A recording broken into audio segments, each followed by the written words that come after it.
Hey, what's up, everybody? This is Paul Sun-Hyung Lee here, aka the Bitter Asian Dude, and welcome to not an edition of Funboxing Sundays. I'm sorry that's stuck in my head because that's my usual YouTube channel. Instead, you're joining us live from Toronto, Ontario, Canada on this lovely pre-Star Wars Day, May the 3rd.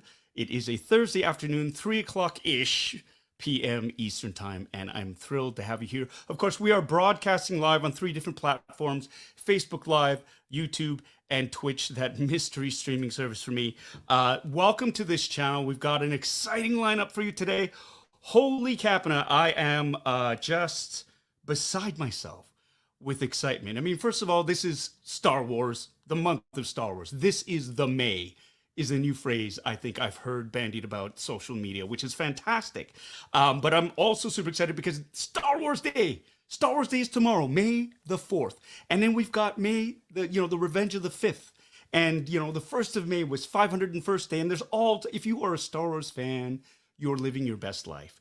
The toys that are being released out there right now. And you know what I'm talking about.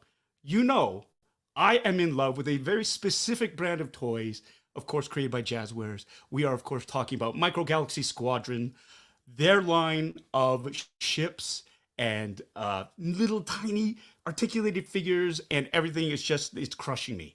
I am going out, I've been fleet building, and I've been lucky enough to be approached by the fantastic people over at Jazwares to take part in these reveals. And I had a reveal a couple of weeks ago, and that went over super well. And it went over so well, they asked me to do this again. And so, I am living my best life. The inner child, the Star Wars fan, just everything just screaming with joy. And I'm so happy to be here. And I'm glad you chose to be here too, because I think all of you are just as curious and just as excited as I am to see what's going to be revealed for pre-order tomorrow, May the 4th. And we're going to bring it to you live in just a few minutes. But before we do, I have some introductions to make because, of course, I have some really good friends from Jazwares joining us, as well as one very, very special guest that what do you say? How can you describe this? I'm going to get on with the introductions, and we'll get moving. First of all, you know this gentleman as a senior brand manager for Jazwares. Of course, if you watched any of Star Wars Celebration Europe on the internet like I did, or if you were there, lucky enough to be there in person, you know this man is just as nerdy and as filled with joy with this line as I am. Even more so, it is my great honor and pleasure to introduce to you Maxwell Lux. I'm going to bring him here. Hello, Maxwell. Paul, I cannot ask for a better introduction, and I'm sorry, even talking to you is making my mind explode with how cool this is. Talking about the product always makes me super excited, but our special guest today is just like you, is cinematic history, and I'm just again, I don't even know where to begin. Hi, everybody. I'm so excited to be on today, as you can obviously tell. Yes, it is Return of the Jedi's 40th anniversary. I hope you guys all got out there to go watch the 40th anniversary screenings. I hope you're celebrating your own unique way. I've actually got someone right over here who is a big part of Star Wars Microgalaxy Squadron's history. This is Daniel Partain. If you guys enjoy our microfigure accessories, Daniel Partain is the man who helped make those possible.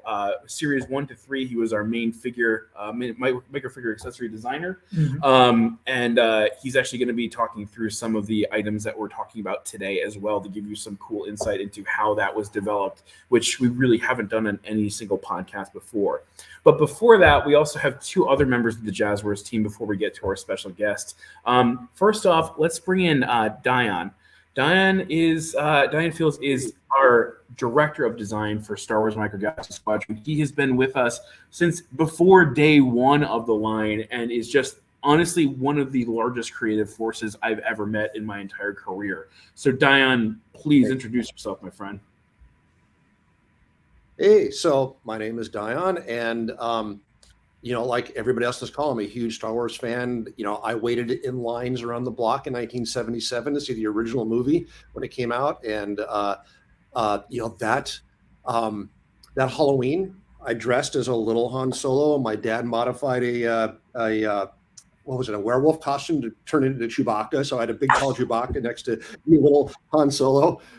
for a Halloween 1977, and I've just been a big fan ever since. And now that I'm a designer, it has just been an amazing honor and privilege and terrible joy to be able to work on Star Wars toys. And we've got, thank you, Diane. Wow, I did not know that story about the Chewbacca costume in Han Solo. That is phenomenal. I did not know that you saw it in theaters as a kid, and I think this just proves that you are immortal. I don't know, what's your secret, man? You look so young. Max has this joke that he, like, when we first met, he's like, "Do you have a painting of you hiding in a room somewhere?" Like, I mean, Dorian Gray, Dion Fields, it kind of sounds a little bit similar. So the other member of my team that I'm very happy to introduce is not only one of my good friends, I've known him for about half my life at this point, but also our copywriter, our head copywriter for Star Wars Microgalaxy Squadron. This is Timothy Bungeroth, or Tim to his friend. Hello, everyone. Tim B, standing by. I think Paul said it best. I'm living my best Star Wars life right now, and I've lived Star Wars my entire life. I don't even remember seeing it for the first time. It's just always been there. But being a part of Microgalaxy Squadron, being a part of the Star Wars Celebration Europe, I want to give a shout out to everyone I talked to at Europe and who I've been messaging with on Instagram and other channels and keeping in touch. It was so much fun meeting you all. And it's been an absolute blast to be a part of this line and see the amazing stuff that comes in. And I come in last. I've got one of the most interesting and fun jobs because all these incredible designers and technicians put together all this stuff, and then I get to look at it and I get to write about it and be super imaginative. So this is a great, fun opportunity, and thank you so much, Paul, for hosting this. I love to nerd out and talk about Star Wars. So this is, like you said, I'm living my best Star Wars life right now in this moment. So fun fact about Tim. Tim showed me the Hidden Fortress when we were in college, and we just watched it to just see where C-3PO and R2-D2 really were inspired from. So yeah, that's how deep cut Tim goes.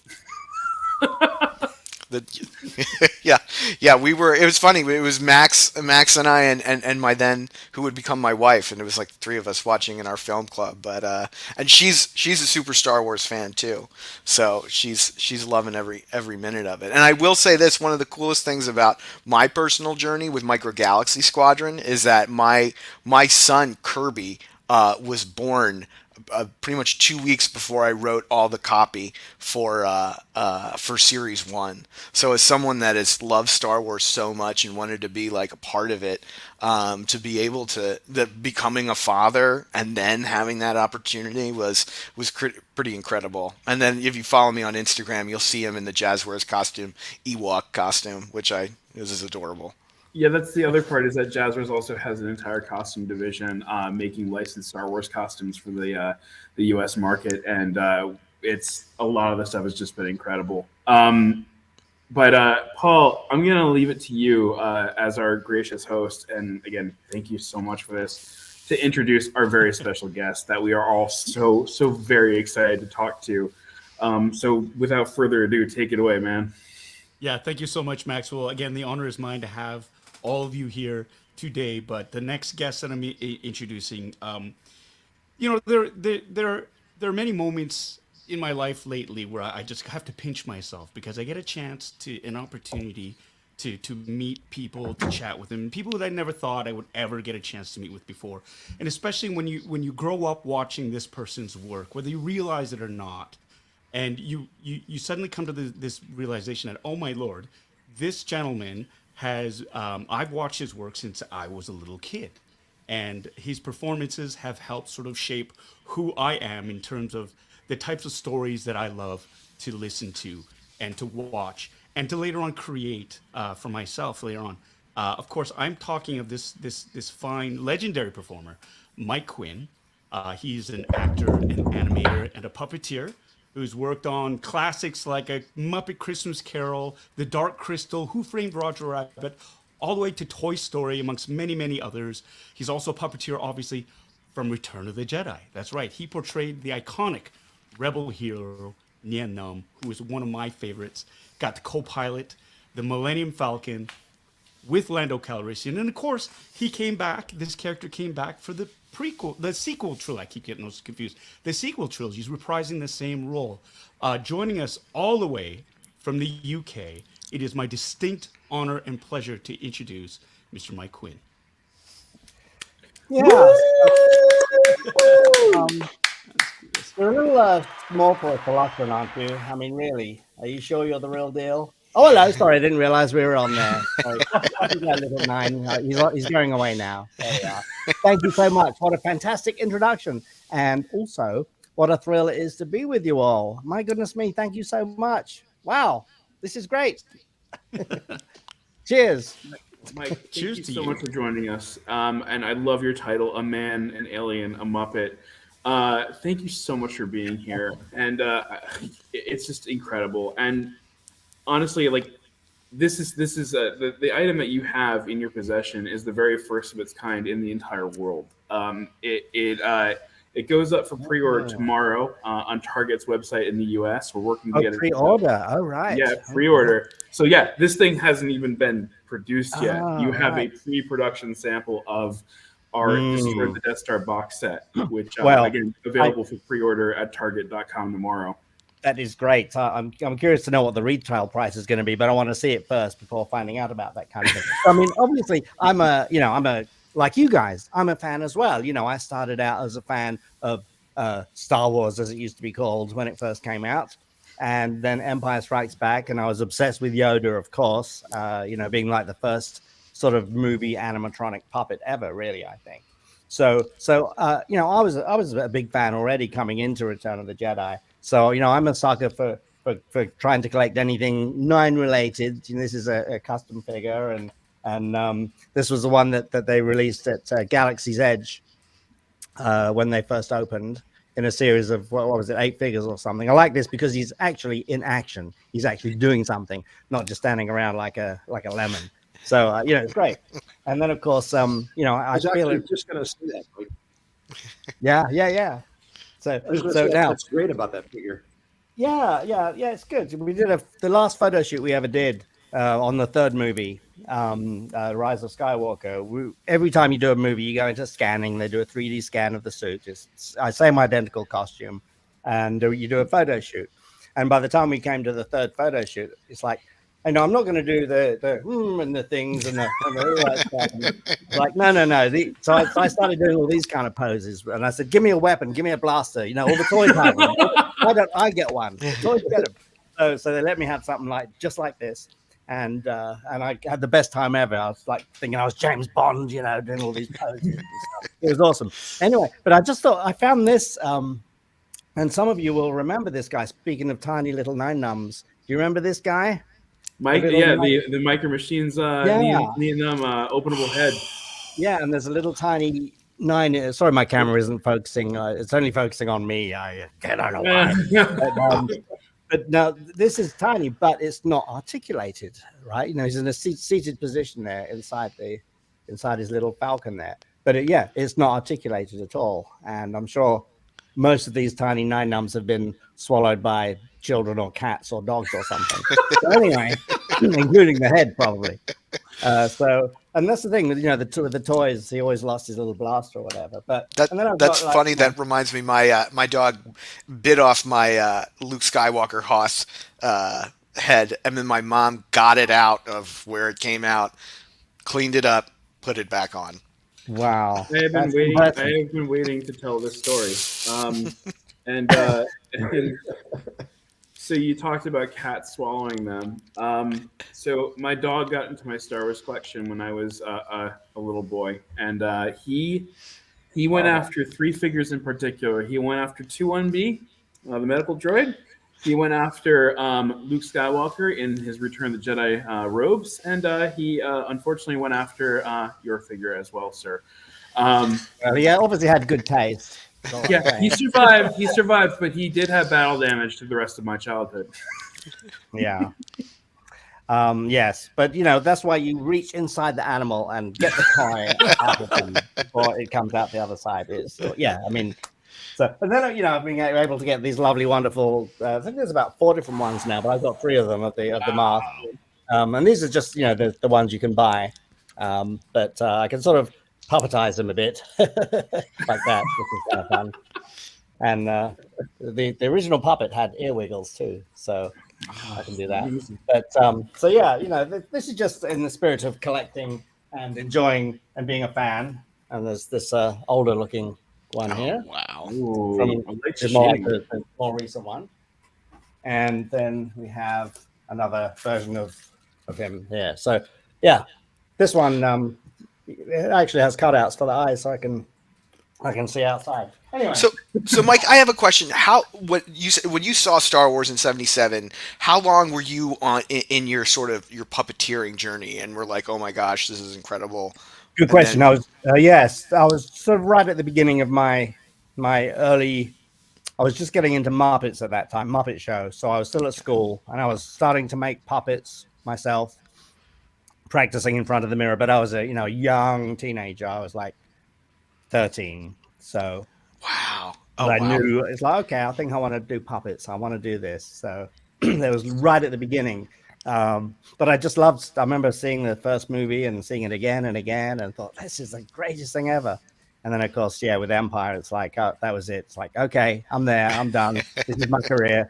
I want to do Yoda. I want to do everything, all the things. So, and if I'm not mistaken, you did do Yoda, right? Like you were one of on Return of the Jedi, correct?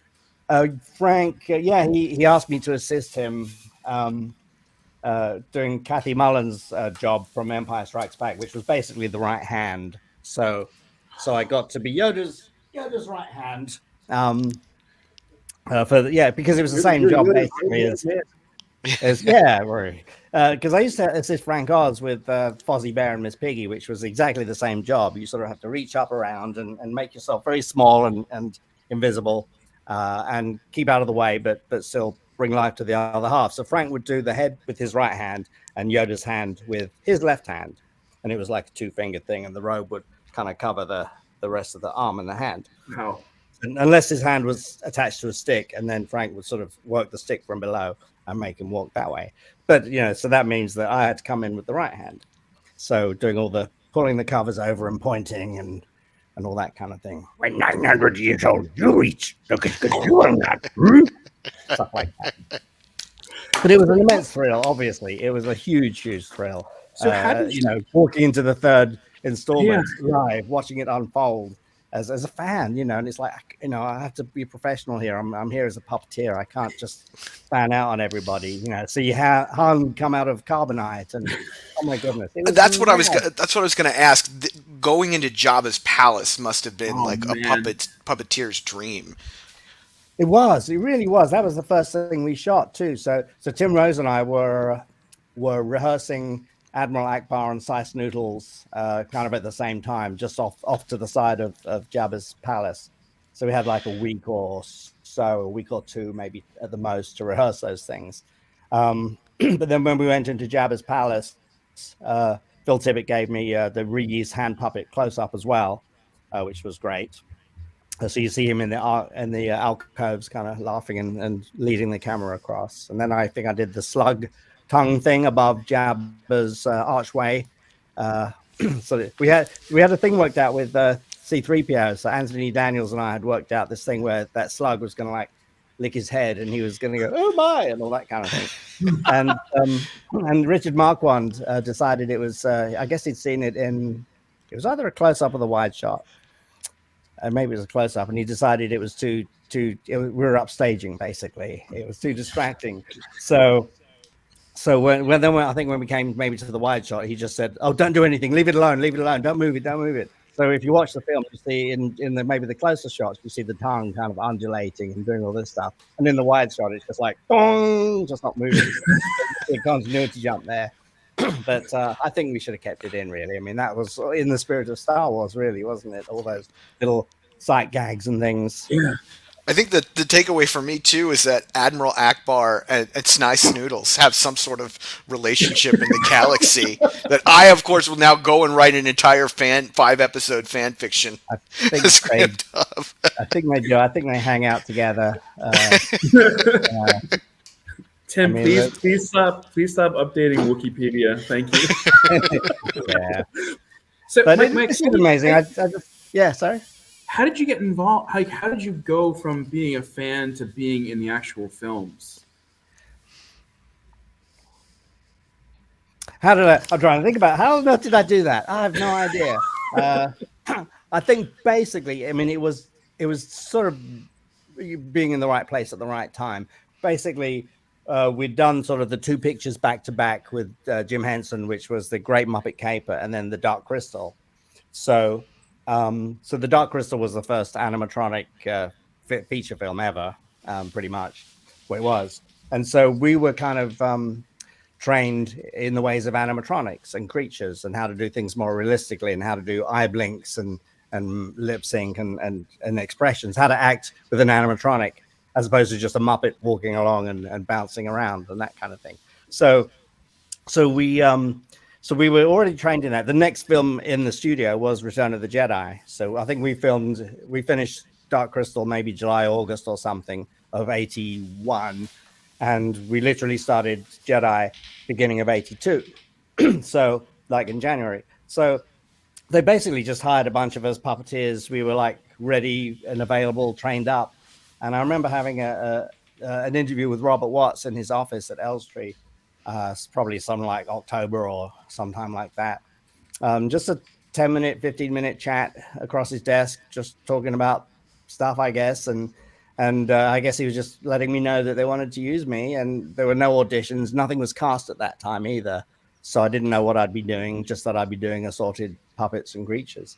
And that was it. So I ended up just being hired for whatever, and I didn't even know what I was going to be doing, and no audition either, which was really weird. So that's kind of how it came about, really. That's amazing. And it's weird, isn't it? Who did you portray? Who did you portray in the film besides Nien? You played multiple characters, right?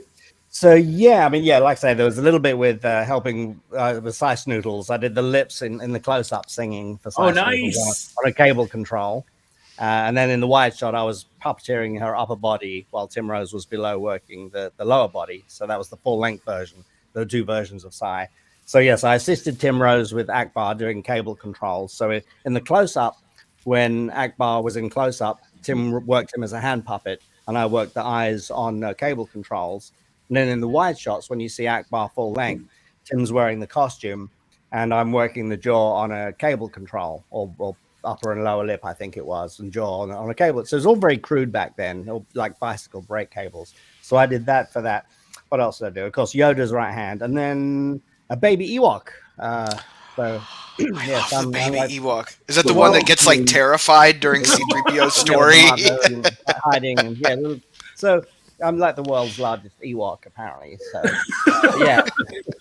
I also helped with Jabba when he was being strangled. I was inside him in the sail barge while I was working some eye bulges or something. And Carrie was on top, rocking him back and forth, pulling that chain around his neck. And I was squeezed inside next to Dave Barkley and Toby Philpott, who were doing the main parts of the body. Mike Edmonds was somewhere right behind me doing the tail. And this thing was rocking back. It was the last thing we ever shot on him, I think. He was rocking back and forth and being strangled, and we were doing take after take. And the fiberglass, there was a little hatch in the back, a little doorway where we could get in and out, but it had weakened the fiberglass structure. And so this thing was starting to crack as we were being rocked back and forth. And I remember like bits falling down on my head, and like, so I was somewhere near his lower belly, you see. And then a battery pack came dislodged and fell on my head, and I thought, surely, not only is he gonna die, but we're all gonna die. So, what a way to go, right? I guess. Literally in the belly of the beast. Yeah, pretty much. Do we get a medal? No. Nien is still waiting for his medal, but hey, it's not about medals, is it? Right?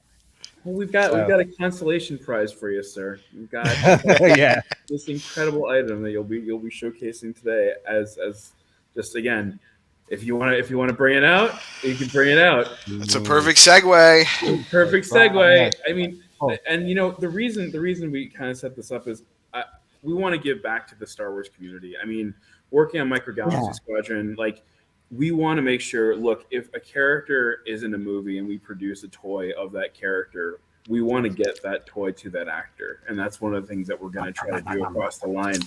And you are literally the first. Paul, we're working on it. I promise you we're working on making you second. Yeah, Paul's nice. Unless Frank Oz calls us tomorrow, and then we can just set him Right. as He probably will. He'll get jealous and say, hey, I want in on the action with my special Yoda, my miniature articulated Yoda. Like, nope, too late. So yes, this came this morning. It was, I was getting worried because at one point last night it said it wasn't going to come till tomorrow, and then it changed back to today. Like, oh God, wait, please. So Paul, yours is still in transit, Paul. Still in transit. Yeah. Well, if I talk long enough, maybe it'll show up. So we'll see. Exactly. Just need to stretch. Just stretch. Just so that I wouldn't cut myself and bleed, on live interwebs. I sliced open the box already and sucked out all the packing peanuts from inside, so they wouldn't all stick to my head and things. But that's all. I don't know. They were delicious, by the way. The packing. You don't know? You don't know what's in the box? So no, I'm going to because I was So here we go, right? I guess this is it, right? Yeah. Punch it. There we go. Punch it. So it's huge. It is huge. I believe it's going to retail for $59.99. So here we go. All right. Oh my goodness, that is a handsome looking. Look at that. A little bit more than a scratch. Wow. Yeah. Sorry, it'll be out of focus there because my camera doesn't have autofocus yet. But let's have a look. So let's walk you through what this is. So again, this is a that beautiful pre-production artwork. How nice is that? Yeah. So we actually, our design team, our package design team is unbelievable, and they commissioned that artwork and they've put that artwork together custom. So those are actually the models of the vehicle done as renderings and actually put onto the packaging itself. I see. Is that right? Yeah. Oh boy, the Death Star is coming soon. Not really soon. Max I've just seen something that is so. Oh, sorry. Go ahead, Dion. I'm sorry, man. You know this better than I do.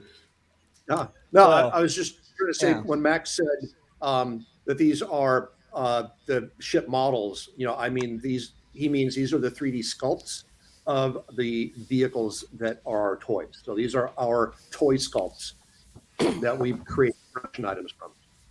And then with those 3D sculpts, as well as the digital paint masters we use through approvals for Lucasfilm, those all get used in the illustrations that Will uses in the packaging. Right. Okay. So, Mike, this was my pre-production sample. This was actually reviewed by me before we actually sent it out to you. So go ahead and open her up and let's see what she's got inside. So these TIE fighters are to scale, is that correct? Yes, everything is roughly 196 scale, which means about 8 inches of real-world space. 8 feet of real-world space is equal to 1 inch of toy space. There is a little finagling to make sure that we hit our price points, but they're extremely accurate and probably the most accurately scaled line to date for the brand. Wow. Diane, I would love to hear about the radar dishes. I'm looking at the comments. People are excited about the dual radar dishes. I just saw that and I was laughing my bottom off because you have a choice of 2 radar dishes on this Falcon here. You have the complete circle, and then there's a broken one on here. Not my fault. Just before you start accusing me of that, but that is the coolest thing ever. So that's never been done before. That is the first. I love it just for that alone. What's even cooler is on the Falcon itself, and you'll see this as you take it out, there's actually scratch marks behind the radar dish where it was scraped off. Really? How clever is that? Okay, here we go. Our design team just doesn't leave anything out. There's so much detailing on this. What a beauty. So let's we've got the tie. Oh, look at those. Oh, hang on. And there's a little button on there. Yeah, so what that'll do is that'll actually eject the pilot from the seat. So it comes. Oh, with I two see. There's a little hatch in the top. Yep. Okay, the And little hatch. something exclusive of both of these is that these are actually battle damage TIE interceptors. Diane, can you talk through a little bit about what that means? Right. So we did have the battle damage regular TIE in was it Wave 2, if I remember correctly, Yeah, Max? it's series 2. Right. So that one did have sculpted damage. This one is just a deco battle damage, and both of the TIE interceptors are going to have unique It's got some blaster marks on them. Yeah, there it is. As love well that. as I didn't. Go ahead, Tim. Oh no, I didn't know these had exclusive deco. That's awesome. And then, So you can and then put of your course, little as you guy guys in can there. see, when Mike held up the package, you can see on the Falcon the blaster marks on the Falcon from the TIE interceptor shooting at it. So you put him in the little cockpit. You can bend his legs too. He's articulated. So, yeah, so Mike- you just sit him in there. There he is. He's in there. All right. All right, and then that button at the bottom will actually help Yeah. you. It won't eject it out, but it'll help you remove the figure. Oh, okay. Like okay. So yeah, when you open the cockpit, you can just you can press the Oh, I button and see. make it easier for him to come out. Oh, I think you got stuck. Hang on. I just want to leave now. There you go. Oh yeah. There you go. So there's two of those, which is absolutely amazing. And there's an additional feature on this thing too, which is really cool. Yeah. Go ahead, take the other one out. Yeah. Let's see. I'll just put the little guy back so I don't lose him. You don't have any cats around, right? That are potentially going to eat him. Yeah. No kitty cats. Just puppets. Okay. Here they are. So good. Yeah. And so Oh, yeah, on look the at that back, damage. on the back of on back of each, you'll see that little thing. You can actually fold that down, and there's some cool engine detailing in there too. So you can fold down that back Oh. edge. The I see. engine hood back there. And Max, do they come with display stands as well? They Oh, sure right. do, Tim. There it is. Okay, so it's got a little hatch in the back. Look at that. Yeah. And what we did on this one, I believe we did it on the regular TIE Interceptor too, is we really wanted that engine detailing to pop. So we did have a cool silver deco hit on that, right, Dion? Yeah. Yeah, there is some silver it on should be. there. Yeah, awesome. Yeah, Question kind in of- the comments is the Falcon electronic, and the answer is absolutely. yes. Oh, Okay, 100%. right. So then we have the two. Yeah, so we have Show yeah, us what six it comes figures. with. Yeah. Got Yep. a Lando and a 9, of course, and then the two. What are they, gunners or whatever they are there? I guess. Your Endor Rebel troopers, and then your Endor TIE. Rebel, that's what it is. So yeah, They're let's look at the green. Falcon, and then Mike, I just want you to take this thing for a test flight, if you could. Yeah, let's. Let me just. Well, everybody's going nuts about the stands. The So the stands, Oh, the yeah? stands are actually for the TIE Interceptor itself. The regular TIE Interceptor will come with them as well. What they are, they're to keep the TIE kind of balanced when you have it on display. So yeah, it's more of a kind of like display stand as opposed to a flight display stand. But Diane, can you walk us through that one? Yeah. I could. I also wanted to throw it back at you, Max. I know that a lot of fans keep asking for display stands to hold the ships up on your your shelf Okay, or so whatever. these two. And there is a specific, design philosophy or reason for what we have done. I wanted to. I think it would behoove our fans to explain why we do what we did. Please. Just here. I'll give you one second. So yeah, Mike. There's a little gun in the blister tray next to it. Yes. So there's the gun that goes on the top of the Falcon, and then there's the 2 radar dishes. Mm-hmm. Yep. There it is. So that'll plug right into the top, and that can swivel around, and that'll actually come out. So let's see, where does that go? Hang on, I should know this, shouldn't I? Whoops. It's the top of the vehicle, I believe. Oh, is it the? There it is. Yeah. Yeah. There you go. So, oh, nice! Look at that. Pew pew pew. Brilliant. Oh, nice Okay. Aaron Kraken reference from the comments. I don't think it's not officially called that, but Yeah. I mean, he isn't. When you get your Falcon, he'll be called that. And then there's the broken radar dish. I'm going to stick that in there. So Mike, There we We are. went through a lot of iterations. for the design of that Yeah. radar dish. And generally what we do on these is Lucasfilm likes us to be as film accurate with everything that we do as possible. Yeah. And so we've tried many iterations of doing all the screen captures and watching the movie in slow motion, trying to make that smashed radar dish look as screen accurate as possible.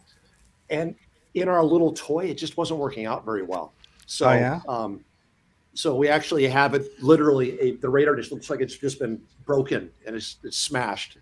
Yeah. So it's not quite film accurate, right? But it gives you a purchase to grab it with your hand to be able to remove That's it. right. As well as it's more dramatic compared to just being. And I love it because it's the idea of like, oh, you just take the radar dish off and then it's more screen accurate. But this feels more like like a new toy. You have that. Yeah. It represents that scene. I love it. It's beautiful. See, So one thing, do you have a screwdriver, Mike? I do have some here. Let's make sure I've got something that works. So let's see. Where do I go in? So, Diane, you want to walk him through the battery installation instructions? Oh, it's been a long time since I've installed batteries in one of these things, but Let's see. it's relatively Okay, simple. so- Right? You got to lift the top off the top of the Falcon. The whole top removes. Does So it, if you go to the uh, back, side. if you hold it up so we can show you. All right, so you see the back with the vents, right? Yeah. Yeah, just lift up on that, and the entire thing should come off. Now put your fingers under the lip above the engine, Under here. above the yeah. main engine, right? Yep. Just lift Yeah, there you go. There you go. Yeah, you see. Yeah. Don't worry, you're not going to break it. Okay. It's durable. That thing has gone through many battles. Oh, okay. Oh, I see. Oh, and then you have the fully detailed interior Oh my goodness. too. What? Look at that. Oh my goodness. No way. Oh, it's all there. It's all there. Wow. That You was got one the of my Jazwares favorite chest bits cable. about this You got the line is smoking the attention compartment. to detail. That is Even on the amazing. Look at inside. that. Oh, and of course. Yeah. Come on. Come on. Oh, that's amazing. Okay. That is But fantastic. We got the smuggler's hideaway on the floor. Yeah, you can put Oh, Han wow. Solo in there. Yeah, that's true, right? Oh my goodness. That is so good. So clever. Okay. So, all right, where do I go now? So we need a Phillips head screwdriver, and we're actually going to show you how to do it right here in a sample that we have in office. Thank you very much, Daniel. You're the best Vanna White that I could ask for. This is the way. This is the way. This is the May. Oh, this has the batteries are installed. Okay, so, Mike, if you see this little screw right here, if you unscrew this screw on your Falcon, you will access Yes, the battery compartment. This one here, yeah. Yeah. Yes. Yep. Let's see if I can get it. I This is like an OG I one. may have a screwdriver malfunction here. Oh, hang on. Is it So turning? a clever little anecdote we What is have for turning? this is that when we were designing the Falcon originally, that battery cover, we Yeah. sculpted in a Minoc eating the power cables on that Whoa. originally. Oh, that's mad. As a nice Okay. little Easter egg. Yeah. Unfortunately, Lucasfilm was like, yeah, not yet. Not yet. Ah. Not yet. Oh man, Diane, I don't even know this story, and oh man, I want to have conversations about having that Minoc piece. I will Okay. fund the tooling for that Minoc piece myself. Right. So it's let's see. I've got it unscrewed. Does it come completely out or does it stay in? It should come off. It should just come right off. Yeah. Ladies and gentlemen, the joys of live unboxings and toy. So Yeah, just okay. do that all the way. There you go. Put it all the way, but it's staying in there. Hang on. Oh, hang on. I got it. Okay, there we are. There we go. Oh, all right. And now just insert your AAA batteries and get ready to take off. All right. And This is, by the way, this is all it took. Batteries? On the original Falcon, it only took 2 AAA batteries. So, I guess times have changed. Inflation. Always bigger and better. More batteries. All right, so here we go.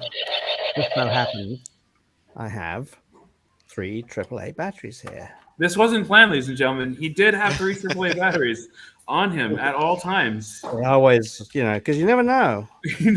right. Little known fact about Mike Quinn: always 3 AAA batteries. I'm going to put this back together again so I don't lose all the bits. All right, and we are going to instruct you on how to work the Falcon. And then, so I pop the top back on then. Definitely. The buttons will work it on and then put it on there. And then put that little guy back in. Oops. Make sure Nien Nunb's in there. Oh, hang on. Yeah, 100%. You got to put the characters in the cockpit. Haven't done that yet. So let's see. That opens up, I guess, huh? Oh, it sure does. Just go in from the front and just pop there it is. open. Look at that, people. Oh, man. Look at that. Wow. 2 little seats. Oh, there's actually 4 seats in there, so you can fit all 4 in the cockpit. There are. And now reminds me of another question, Mike. How when you were in the cockpit with Billy D, how many days of shooting was that? Was that a while, or was that? I remember it as being one day. Yeah, and they were running slightly behind. So look at so he's that little guy. We had separate legs too, so you could like. They're actually one piece. They move kind of as one. Oh, there we go. Okay, yeah. They're just nice and flexible, which is good, so they don't snap in his little hands. Exactly. That's cool. So let me pop him in there. They were running behind. So and Richard Marquand was directing the Rancor pit scenes on, I think it was stage 5 at Elstree, and I think that our stuff was set up on stage 6 on the Star Wars stage, and George Lucas directed these scenes, and then I think he'd just check in with Marquand, as he was going. There they are, sitting nicely in there. Sorry, my focus. Wow. But there they are. There you can see it. Yeah, Gorgeous. So it's amazing. It's beautiful. George Lucas directed these scenes. I did not know that. Yeah, it's not even in the making of. There's that book they wrote, about the making of Jedi. It's not even mentioned in there at all. George directed those. So he gave you direction. Okay. What was that like? Oh, I hit something. You've activated the Falcon. If you press this button, actually, what you have now, you've activated it. It's motion controlled. So fly it around. Oh. Fly it around. So if you move it.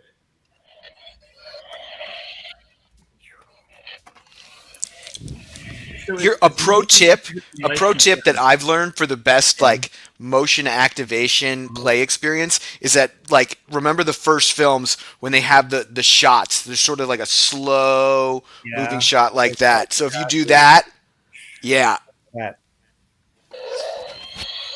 you go. Yeah, just move it side to side. It has an accelerometer inside. There you go. Yeah. And flip it upside down.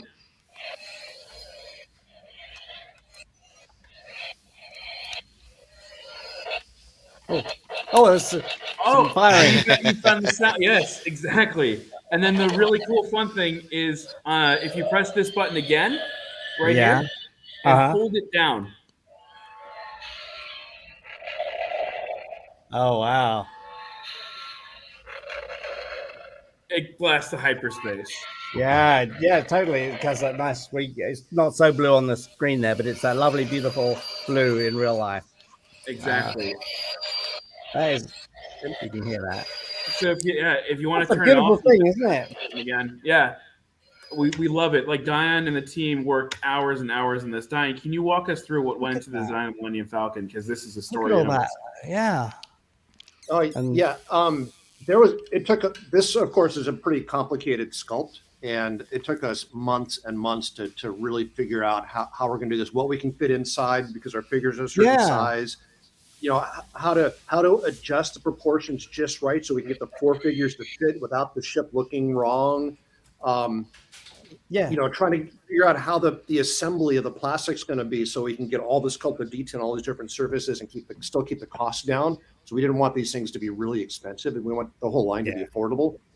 And then we worked with Lucasfilm to get the master sound files, and then we weeded through and we want to use that sound, we want to use that sound, and figure out the flow chart to how the function is going to function, what sound's going to go with what motion, how the LEDs are going to light up. We had to figure all that stuff out, and we had tons of fun. It was a nice challenge, and as well as childhood fantasy to bring this thing to life. For me, when I do a lot of Q&As and stuff at conventions, I often get asked, what's my favorite character, Star Wars character? And, Yoda is a favorite of mine, but I always say that the Falcon is my favorite character because I always saw the Falcon as one of the main characters of the films. It's just the best ship ever, I think, the best ship design ever. So 100%. It's got all the personality in the world. I have a story about Max is chopping at the bit here. So I'm going to throw words into Max's mouth. He's going to say the same thing. That was our intent from the beginning of this line, is that our vehicles are our characters. Yeah. And our characters, our figures, are the accessories that go with our characters out of the ship. And that really is a differentiating factor about the line, right? And when we started this kind of initial pitch meeting, when we talked to retailers and stuff like that, what we would always go to is we would say the Millennium Falcon over the course of the entire franchise goes through a character arc. It starts off as Lando Calrissian's beautiful, intergalactic ship, and then it becomes the Millennium Falcon we all know and love, and then it makes a further transformation in Return of the Jedi before making another transformation in Force Awakens. Yeah. And so what you have here is you have the all-new exclusive Falcon. And for fans who've bought this before, and many of them have, there's a few things that are different about this version of the Falcon than previous versions. And Dion, that is where I think you can lend some insight in here, because I think that's what a lot of the fans really want to know. New Falcon smile. I see a lot of questions coming in the chat. There are no new sounds on this Falcon. Most of what we're seeing is we do have a new radar addition. It's just new figures and some new deco. And we do, if you have a very early version of the Falcon, we have better seating retention in the canopy. We have better snapping closed of the details. We have refined some things to it. It's not a complete redo of the ship. But more than anything, this one is just trying to tell a story of what has happened to the Falcon during this battle of destroying. And I think the question that everyone is wondering is, did Jazwares fix the hyperdrive for the Battle of Endor? Unfortunately, we did not. So, Mike, if you actually activate the hyperdrive 4 times in a row, there's a fun little Easter egg. So just turn it on, and then hold it down once.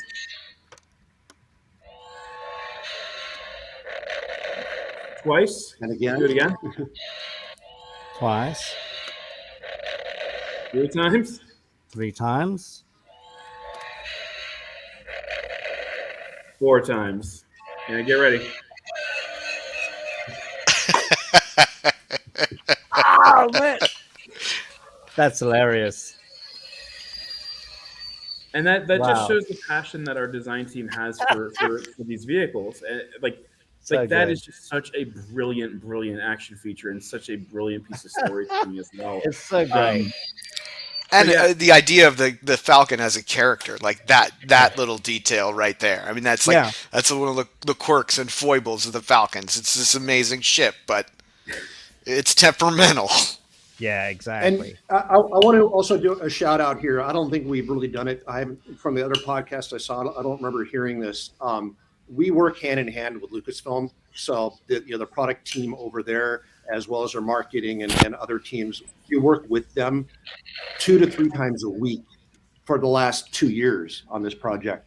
So it's a collaborative effort between them and us. It's not just us. We Max and the design team and other people, we come up with these ideas internally, and then we work with Lucasfilm, and they go, hey, what about this? Or no, we don't want that. Or we throw this in there, don't do that. Or so we figure things out. We work things out in collaboration with Lucasfilm every step of the way, from original concept all the way through to the final colors of the deco we're seeing in the boxes when you pick And them up I off like the to shelf. name names too, and like they've said they're fine with this.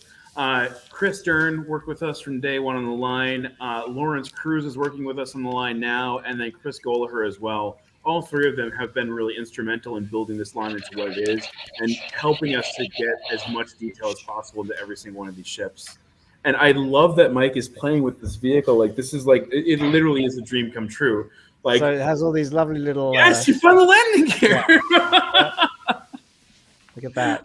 It will fold out. How about that? And if you twist the top, you can actually. Oh, you already got this out, right? This thing twists off. Yeah, So yeah. you turn it 180 and it pulls out.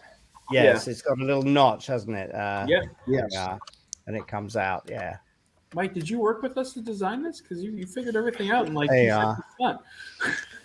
Oh, what's really Absolutely. cool about this version too is Diane, are there seat clips in the turret at this point?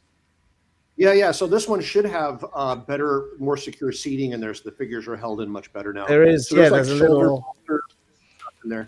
Yeah. Yeah. Sorry, I'm not focusing on it, but it's all in there. Yeah. No, well, that's the great thing is that fans can pick this up and focus on it in the comfort of their own homes when it goes up for pre-sale on Target tomorrow, Target.com in the US on May the 4th. Wow. So how long between pre-sale and then I guess actually them getting it in their hands? That's a great question. We're expecting these to be shipping out to fans from Target, I believe, between July and August. Could be a little bit later, but when you order on Target.com, they'll give you an anticipated delivery date. But yeah, Mike gets his early. So Mike, tell us your thoughts on this vehicle. What's it like to have a tiny version of yourself and a tiny version of the ship that you actually co-piloted in the films? It makes me feel really big. Like a big giant. 'Cause I'm actually quite little, really. It's amazing. You know what? The thing is, I don't like when the first figure came out, the first action figure. You know, even though I sort of knew, I was involved in that. I didn't really see it as me. I just saw it as, you know, another Star Wars character that I, you know, and by the way, I was involved in it. But you know, I sort of it's kind of an abstract thing, I suppose. Yeah, it's so good. So yeah, I'm sort of you know, I can enjoy it sort of in a removed kind of way, and just sort of appreciate these things like anyone else can, which is great because when I see the shows and the films, apart from the few bits that I am involved in, I really don't know much about the rest, and I can enjoy these things the same way as you can or any fan can, and I like that. So you know, seeing these things, I mean, I would have killed for something like this when I was a kid. I mean, I would have killed. Yeah, I would have committed murder definitely. That's a good point too, Paul. Do you feel like when you watch, can you watch your scenes in The Mandalorian, or is it like some other actors, like they're like, oh my god, I can't even watch this, I live this. Right. Yeah, you know, at the beginning of the first time I ever saw it, I'm like, whenever you watch, at least for me, whenever I see myself on screen, it's a bit jarring, to be honest, initially, because it's just all I can see are the things that in my mind I've messed up.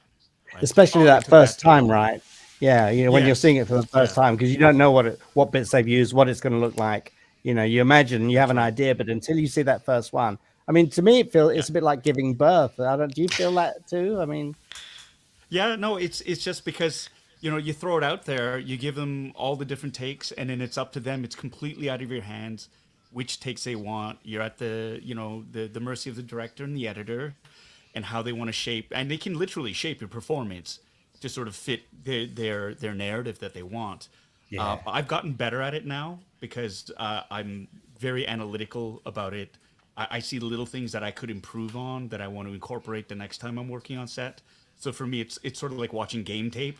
You sort of watch it, you watch your performance, you break it down, you kind of go, okay. Like, oh, my mouth is open a lot. Why don't I try not doing that next time, right? So little things. And then now it's to the point where I can go and I'll watch it and I'll just enjoy it and kind of go, okay. But the first time through watching any of my performances, I'm always like, oh my God, that was Yeah. Yeah. Yeah. It's just Yeah, terrible. it's But somewhat unpleasant at first, isn't it? But yeah. yeah, it is a process, as you said, and it informs you. Like when we were working with Jim Henson, he was always so big on playbacks, video playbacks. So he'd always say, "Oh, let's look at that back for educational purposes," and he just wanted us all to look at our bits and see how we could make it better, and then we'd do another take, and that was normal for Jim, and that was exactly the process you were saying. But we had immediate feedback, Mhm. It was so great.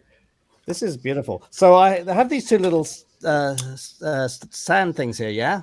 Yeah, so those are for the TIE interceptors. Those actually clip in between Oh, the yes. wings, so you can have them stable on your Ah. desk. Oh, I see. Okay, I so believe this might be the first Yeah. time that fans have seen these stands too.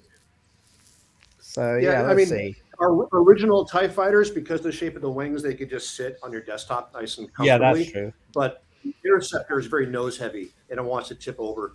So it was really just a solution to keeping it to sit straight or level on your So display shelf. kind of like that, yeah. Approximately, yeah. They should clip into place, right, Dion? Yeah, It should like the ship. You can literally fly the ship in from Oh, wow. behind, Yep. and then you just fly Perfect. it. Yeah. Wow. And Diane and Max, I have a question about the TIE interceptors. Is it as far as like the references to the films, is the actual paint color the same as what we have on the TIE fighters now, or are there any differences? Yes, yeah, and actually, I mean, we're in our pre-production stage of these right now, and we're doing our final adjustments to the plastic to try to get that color to perfectly match our original release of our toy TIE fighters as possible. Because yes, they're supposed to be the same color. The TIE Bomber that is coming out in Wave 4, that is a different color. That is specifically a darker. right. Yeah.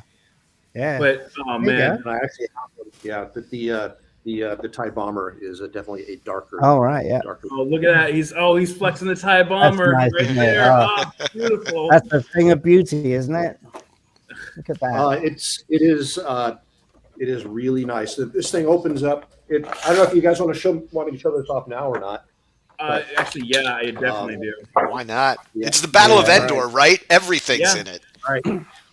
All right. Yeah. So we've got our TIE Bomber. You can open up the top of it, and let's see if we can get a good look in there. We got a nicely sculpted inside. It fits 2 figures, though the pack only comes with 1, but you can take one of your TIE pilots out of your regular TIE fighter and stick him in there. And then you also have the bomb bay opens up, and Look, it snaps open, you can and you can see the bombs see all are the painted in bombs there as well. Yeah, look at that. And it's also a great time And then- for TIE Bomber fans with their appearance in The Mandalorian in season 3. 100%. They're terrifying. I've never seen a TIE bomber look more terrifying than that. Nice. Oh wait, and we have a special update. Wait, Diane, don't show it yet. So all the fans saw, and so many of them pre-ordered the Y-wing, and those photos were of an earlier sample of the Y-wing, and the ones that got out to the press were early samples of the Y-wing as well. And as Diane said, a lot of the stuff that we're showing is early production and subject to change.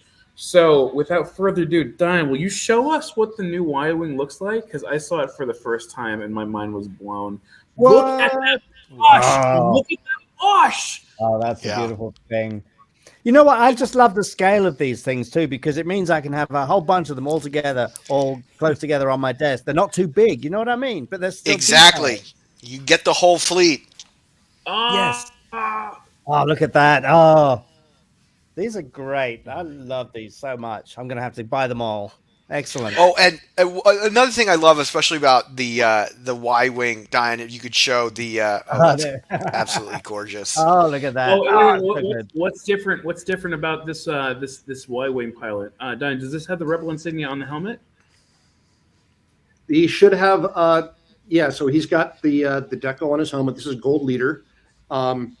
We are constantly, every wave, we're trying to improve our product constantly, including when we're re-releasing like the pilot figure we were just showing, and between getting the costing of production dialed in as we're going and pushing the factories to up their game as well. We're constantly trying to get better and better deco and better sculpting.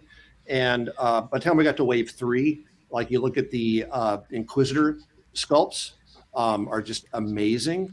And then now we're getting into these Wave 4 items, and we're able to get much better deco on the figures now. And so we're getting the Rebel insignias and the stripes on the helmet and stuff like that, which we were not able to get in the beginning. I remember a lot of fans when we first got reviews or Wave 1 items that like, oh, the deco just doesn't look very good compared to my older toys. And we're like, we're trying. And now we're just keep upping our game every wave. And that's Absolutely. a great point. And Max, this was so interesting as a fan to hear this because I'm relatively new to the toy industry. But Max, you mentioned the difference between some of the helmets. It was paint with Series 1, and then that it's sort of a new sort of decal system, correct? Yeah, I believe they're tempoed on there, correct, Dion? Yeah. So the bigger decos, like you get like the straps, the chest boxes. Those are masks and they're spray ops. So they literally cover the toy with a cover with just a cutout, and they spray it. And then when you get the really tiny graphics, that's a process called tampo, which is basically it's a silk screening process, and so it's like a pad print, and it's just a really tiny fine pad print. So cool. So, Mike, if you don't mind, can you show off the Nien Nunb microfigure accessory and the Lando Calrissian? Because we have another guest here who can actually speak to both of those because he had a huge hand in designing them. This is my good friend Daniel Partain. I'm like, Hello. sitting behind me the entire time.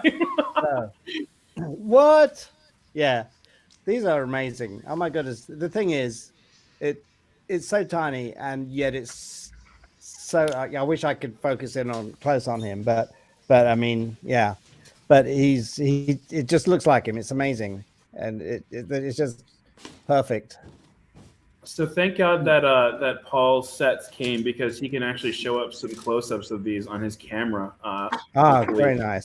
But Daniel, how is it that you get the level of detail with those microfigures, considering how small they were? It is a process that we fine-tuned with Lucas over a couple waves, but essentially at the scale, what we do is we try to look for points of interest, and we exaggerate little details very carefully, so that way at this scale they kind of like pop off the figure, and you can see those things and really like add some value that makes them special.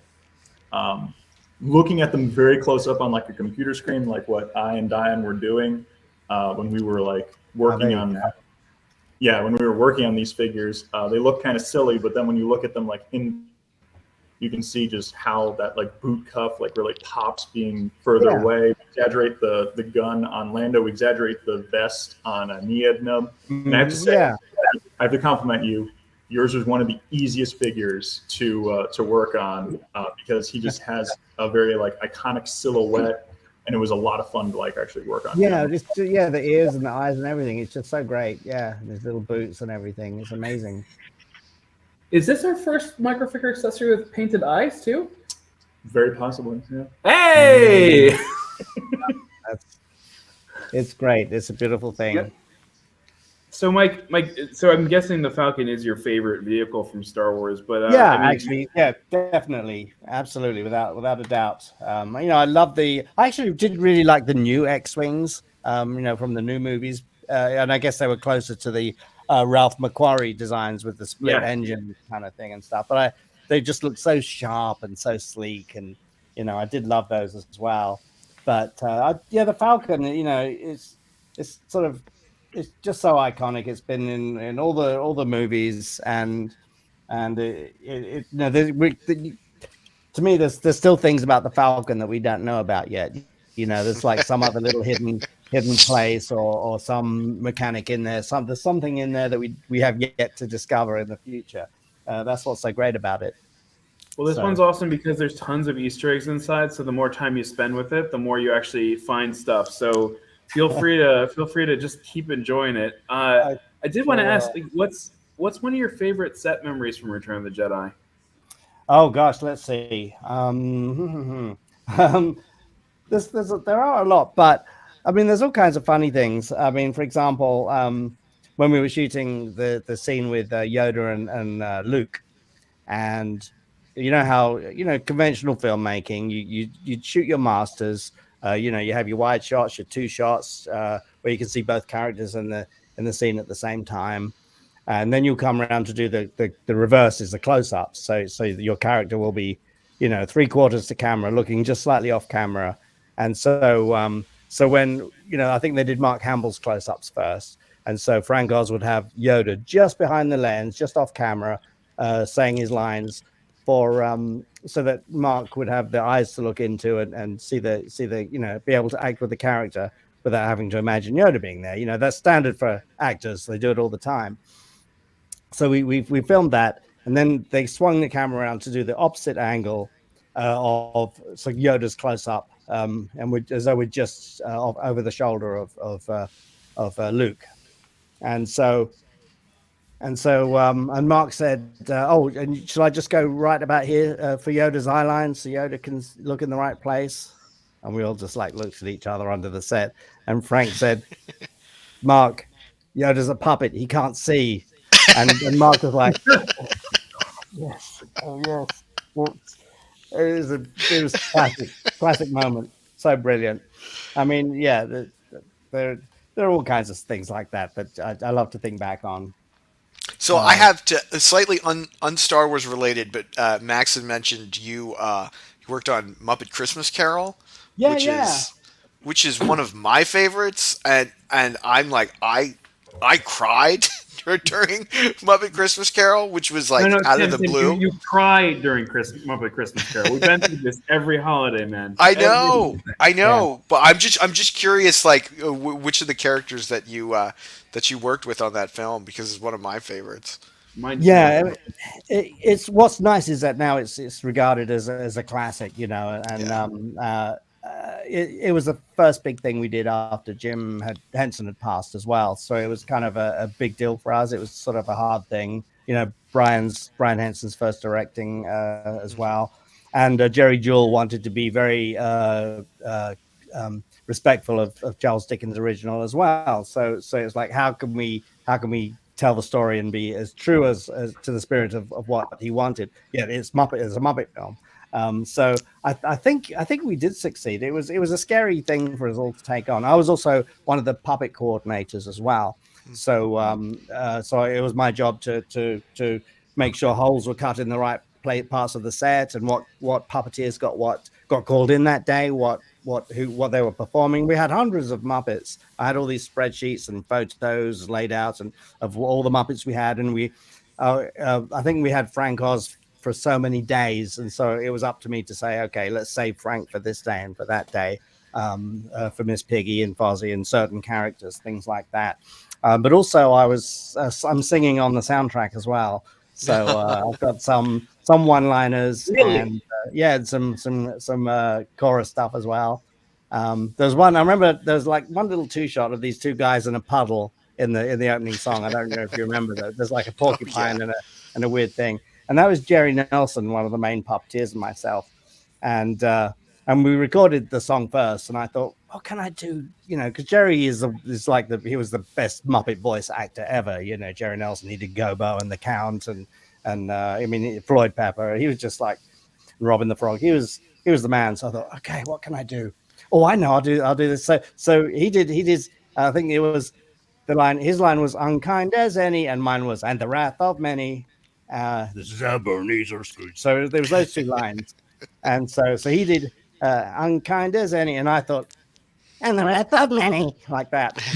and he said, he just looked at me like I was completely nuts, which is probably true. And he said, "Man, you can't do that when you're working a puppet. What kind of a voice is that? Can't do this all the time, every time you speak." and I said, "Yeah, but you know what? It's a pre-record. I'm never ever going to have to do it ever again." So I got away with that one. But so yeah, I did. We were singing Fruit and Vegetables when the chef opens up his, fa la la la la la la la. What else? I was the Undertaker. He was what was it, a crow or a vulture or something, with the spider. There were the three of them. Pig Businessman. I was one of the Pig Businessman. What else? Robin or Tiny Tim when he's on Kermit's shoulder. Jerry Okay, so Nelson. that's the moment that I cried with Robin, and he's like coughing. I'm like, that's that. Yeah, that's all Jerry Nelson. But yeah, because it was so physical doing the full length, when he's walking over that down the street and you see Kermit full length, it was a very difficult position to be in. So Jerry Nelson said, it was pre-recorded, so all I had to do was mine. But Jerry said, you do Robin for this because it's going to be so awkward. So I got to do that double for him for that. I think I did one of Miss Piggy's daughters in a few shots as well, rushing up to Kermit, and I assisted Kermit quite a bit too on a lot of that stuff. The odd rat and penguin. What else? I'm forgetting everything, but yeah, we just all sort of mucked in, and that's the thing when you're a puppeteer, you can just go from one character to another. It's great that Star Wars and Muppets have like they have this amazing connection together, especially even on when Mark Hamill was on. Yeah, that too. But I remember when Mark Hamill was on the Muppet Show, and that's another classic episode. Max, maybe we could get some Microgalaxy Squadron pigs in space.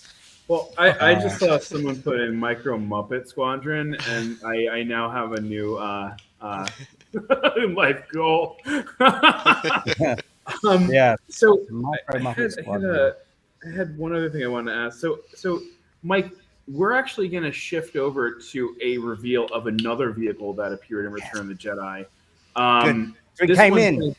This one's going to be Paul. Paul's going to show us. This is guys. It was featured mainly in Empire Strikes Back. I mean, you've seen the Falcon.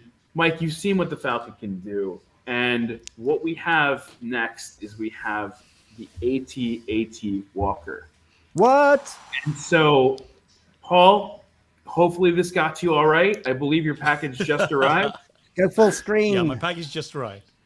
Full screen. I am scrambling around a little bit just to make sure that everything is in place right now. But before we go on to that, I noticed a lot of people were talking about the little minifigures that come with the Destroy the Death Star pack. Yep. Lando's mustache is there. I just want to bring this up really quick. Yes. I'll just do this and I'll switch this over. So it is there. Lando's mustache. You can see it. I don't know if it can. I might have to. It's a little dark. It is. Yeah, it's a It bit is dark. there. Let me see if I can do this. Come on. Oops. Microgalaxy Squadron, too small to photograph. There it is. Oh. Hello, what have we here? So there's that. And then the other bit of detail as well, which blows me away, and we talked about this. Yeah, you get focus. that helmet insignia. Oh my God, this is like a video. Okay, there you go. Yeah, Look at that's that. gorgeous. Oh. There it is. Beautiful. That's There's crazy. the cog, the Imperial cog. Yep. On the Guys, side of you the can helmet. get Paul's fingerprints from this video. That's how small this Imperial cog is. Crazy. Yeah. But that's nuts. And I just as a frame of reference too, because this is from the series 1. Oh, come on. Series 1. This is the Luke Skywalker. This is Dak Ralter. And that was before. That should be like a Rebel Starbird, but that was the dot. But look at how far we've gotten within one iteration. Yeah. Like the amount of detail. Sorry. And that's thanks the to Tampo. people like Daniel over here, people again, like our PD team, our product development team. I give them shout outs all the time. Glenn, Adam, Jessica, Kevin, like they all work together and push what's possible for these microfigures and for these vehicles. I mean, and you can really see it too on the Biggs Darklighter chase. That's the checkered helmet. It looks Tim, nice. please stop making people jealous of the big Darklighter chase. Like, I know that there are some people out there who want that. Well, they're coming in much faster this time. I can't hold them. Ladies and gentlemen, we have the AT-AT Walker. Whoa. So, also for a MSRP of $59.99, this one goes on pre-sale on Target.com tomorrow. So this one will cost you $59.99, but it includes so many play features that it actually makes the Falcon almost pale in comparison. This is Oh my goodness. yeah. This is Paul, you were the honestly- first person to unbox this, besides the team internally, and you've been such a great partner with us. We wanted to kind of give you the honor, and hopefully, you also have a screwdriver as well as 3 AAA batteries, which are I do. required Yeah. to. Use mine. Yeah, Yeah. yes, okay. Thanks, Mike. Yeah, you're welcome. I do. And yeah, this is like, honestly, I can't believe it's here. Like, I just feel like this is such an honor. I'm so blown away by this, to be the first to sort of get this. And Wow. yeah, this is look at the size of this thing. It's amazing. It's amazing. I mean, it's just like, it's so pretty. Yeah, And, right. yeah, no, I mean, I have, like, ever since this was announced at Star Wars Celebration, I was like, I need to get this. I need to get this. I need to get 5 of them. I'm going to recreate the Battle of Hoth. I'm not kidding. I have like 5, at least 6 T-47 snow speeders. I went out and I purchased more of these ATSTs to go and play with it. Ooh. Right. So like I'm going to be building this thing up. Anyways, and it lights You're gonna up. have a whole and it has sound, diorama, huh? right? Oh yeah. Yes. And Mike, Diorama. don't worry. We just got in our production samples, I believe, yesterday, Diane? Are those our production this one? samples? No. I think we just got in the office. I think we just got our production samples, right? The sample that, I haven't even seen this one myself yet, the one that he's got in his hand. I think the ones that we have might be the previous version out of package, but there's a different version of the AT-AT that I don't want to go into details. unless you want to know. No. That those are the ones we were just reviewing today. Yeah. So Mike, rest assured that one of these will be on its way to you shortly, just so that you can pair it with the Millennium Falcon and really get that Battle of Endor kind of going. That's crazy. crazy. This thing is beautiful. I mean, look at all the features that are called out in the back. I mean, these are the most features that we've ever really packed into a vehicle before. We really wanted to make this the most playable version of the AT-AT Walker ever created. And so that includes lights, that includes sounds, but that also includes an opening side hatch with just a ton of internal features and play areas. And when I say, again, I keep giving credit to the design team. I believe you worked on this one too a little bit, the microfigures. Oh yeah. Yeah. They just kill it every single time, and they keep outdoing themselves. And Look this at that. this The packaging is so beautiful, isn't it? It's like so classic and so clean. It's just beautiful packaging. And Max, the other thing that I love about this line in particular, and I think the AT is probably the best embodiment, is like, now like I've just had my kid, like I'm going to be sharing the Star Wars world and experience with my kids. Like, not only are these awesome collector's pieces, but like they've got so many play features for like to get down there and play with your kids and have so much fun. And like this thing lights up, it has walking sounds, blaster sounds, the viewport lights up. What I love most about it is the head moves really well to recreate that shot where the snow speeder's coming in for another pass, and then he just like turns and takes him out. Like, so it's just got so many play features in addition to looking cool on a shelf. It's like you got to go take it for a ride. I think that's actually a really good point. Yeah, they as you just sort of said, they're really, really great toys. But look how great they are on display as well, which I don't know if we've really had that before. So yeah, 100%, yeah. The play and display mechanic is something that gets touted in the industry a lot. I mean, well, first, I'm sorry. Look at this packaging. Look at this mural that you get. And I really hope Will's coming over. So Will Patterson and Olivia work on this line. They're our packaging team. It's 2 people, and they're responsible for everything that you see here. Like you called out, Mike, how beautiful the packaging is, and it's really just a credit to how much work they put into it. Yeah. They're actually, we've asked them to be part of the podcast several times. They were so busy because of how much work they have in putting this line together with just the 2 of them, along with the other brands that they work on as well. That I'm trying to get him to come over, but like he might be too busy. But like, hopefully he'll show up at some point because he deserves all the praise for this. It's so beautiful. Like, the artwork on this could be turned into like a desktop background or a mural. Like, it's that beautiful. Yeah. But yeah, it's so cool. But yeah, play and display, right? So these things are, I would call them museum quality replicas of the vehicles that you see in film. You can make your own stop motion fan movies with these. You can play all kinds of different ways with these. And I think one of my favorite features of this vehicle in particular that really speaks to the quality is when Paul takes that out of package and starts to move it around, you'll get this amazing sense of tactile play. And John Ottinger, one of our other designers, he always brings this up, but like the tactile playability of the line is so cool. Like, again, you can fly the Falcon, you can open up the hatches, everything clips and locks into place. And those ratcheting joints on the legs and neck are the absolute pinnacle of that.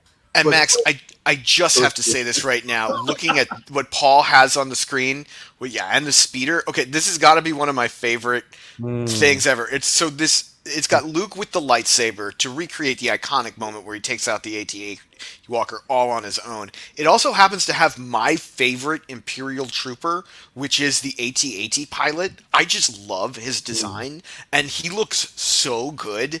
In this iteration, especially we've talked about like the versions from like Series 1 to now Series 3 or Series 4, and like the detail they got on the AT-AT pilot, I'm so happy with because he looks fantastic. Well, and then we have General Veers, who also has lines that you can hear from the film in the AT-AT Walker. And I love him because he's also Walter Donovan from Indiana Jones and the Last Crusade.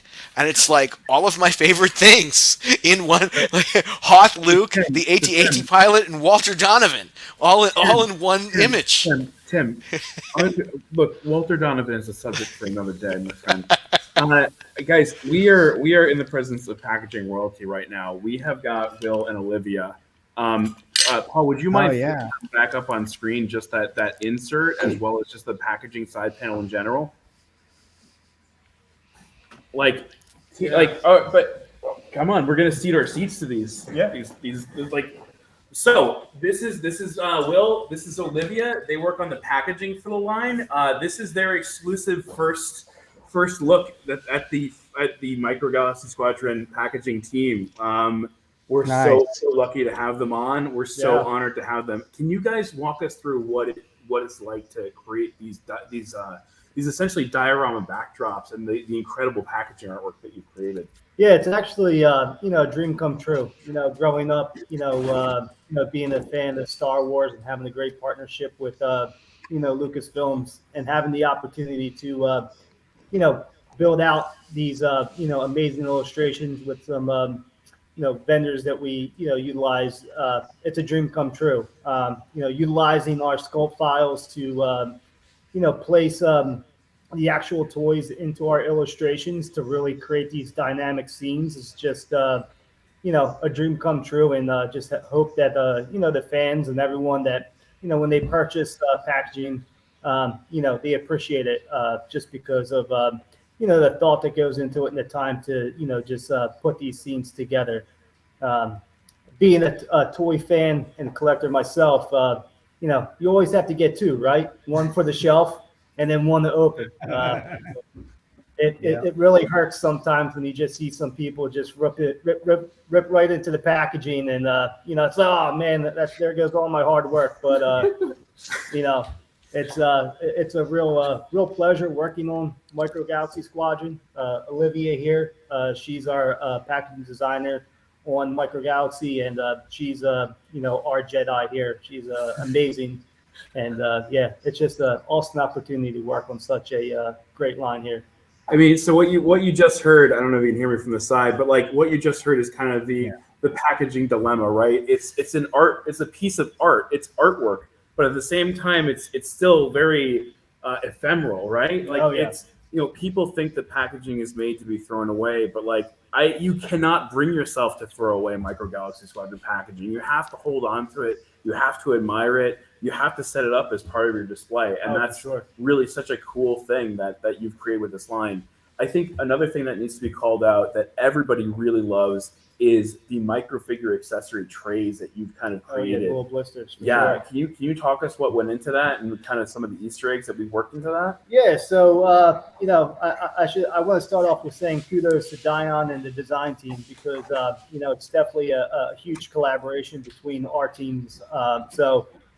But to Max's point, I think you know, there's always an experience that you want when you purchase these toys. You know, we work hard, and when you you know, get them and bring them home, you know, there's a satisfaction that you want, an experience. So the idea was to you know, just have an unboxing. So when you you know, take out the vehicle, there's a secondary experience with the figure accessories and unboxing them, and then on the back of our figure insert cards, we have the collectible blueprints of those figures on the backside. It's just like a little extra, you know, graphic element to incorporate into the line to align with the collectible blueprint on the back of the packaging, and just having those little Easter eggs, having that continuity, and having the forethought of, you know, wow, man, this looks what? Oh shoot, check that out! It's got the collectible blueprint on the back of the figure, you know, accessory insert cards. You know, all of those little details definitely go into, you know, the concepting and creating. Yeah, I mean, the cool thing about this too is, like, you know, if you have cats at home and, you know, you need someplace to store your microfigure accessories when they're not in the cockpit, you now have this awesome little unique blister tray that you can hold on to. And, you know, it's a great storage mechanism for the actual microfigures themselves outside the vehicles. But yeah, I mean, Mike, you're showing the awesome internal blister work. This doesn't get a lot of credit. I sound like I'm joking here, but no, like, that blister design and packaging layout is a very, very difficult thing. We need to make sure that these vehicles fit within a certain shelf space, and we need to also make it look like look good in the post. Oh yeah, when you look at the Destroy the Death Star box set, right, it looks like the Falcon is engaging with those two TIE interceptors on self, which really helps tell the story. And one of the coolest things about our line is how we tell the story in our battle packs through how that product is laid out in packaging. Oh, for sure. We'll get to one that's a master class in that in a little bit, because we have another reveal coming up in a little while. But yeah, I mean, is there anything else that you guys can share about the line? Anything you want to share with the fan base? Oh no, for me, being a fan and getting the opportunity to work on such a, I think, you know, very, I don't know, great line like Microgalaxy Squadron. Just the opportunity to work with the talented people that we have on the team. I think no detail goes unmissed with the team that we have here. So, you know, working on you know, Star Wars, you know, it's a dream come true. So, you know, I think, you know, we just try to put the best foot forward for our fans out there and the collectors, and hopefully you guys are all enjoying the toys like we are here. Oh man, thank you guys so much. Olivia, you're the best. All right, man. All right, guys. Wow. That was thank you for that. the split. We do need to say goodbye to Mr. Daniel Partain too. Thanks so much for being on, Daniel. Thanks for Appreciate having me. all the work that you do. Feels like an episode of This Old House. I know, right? Like, it's great. He's a contractor. All right, man. Take it easy. Thank you so much for coming on, man. Thanks for having me on. Nice meeting all of you guys. Well done. Good to see you. Nice. Did we lose him too? Oh wow! All right, so Mike, thank you so much for that. Thanks everybody. Oh, thank you. My goodness me, so exciting! I love it so much. It's perfect. This is just perfect.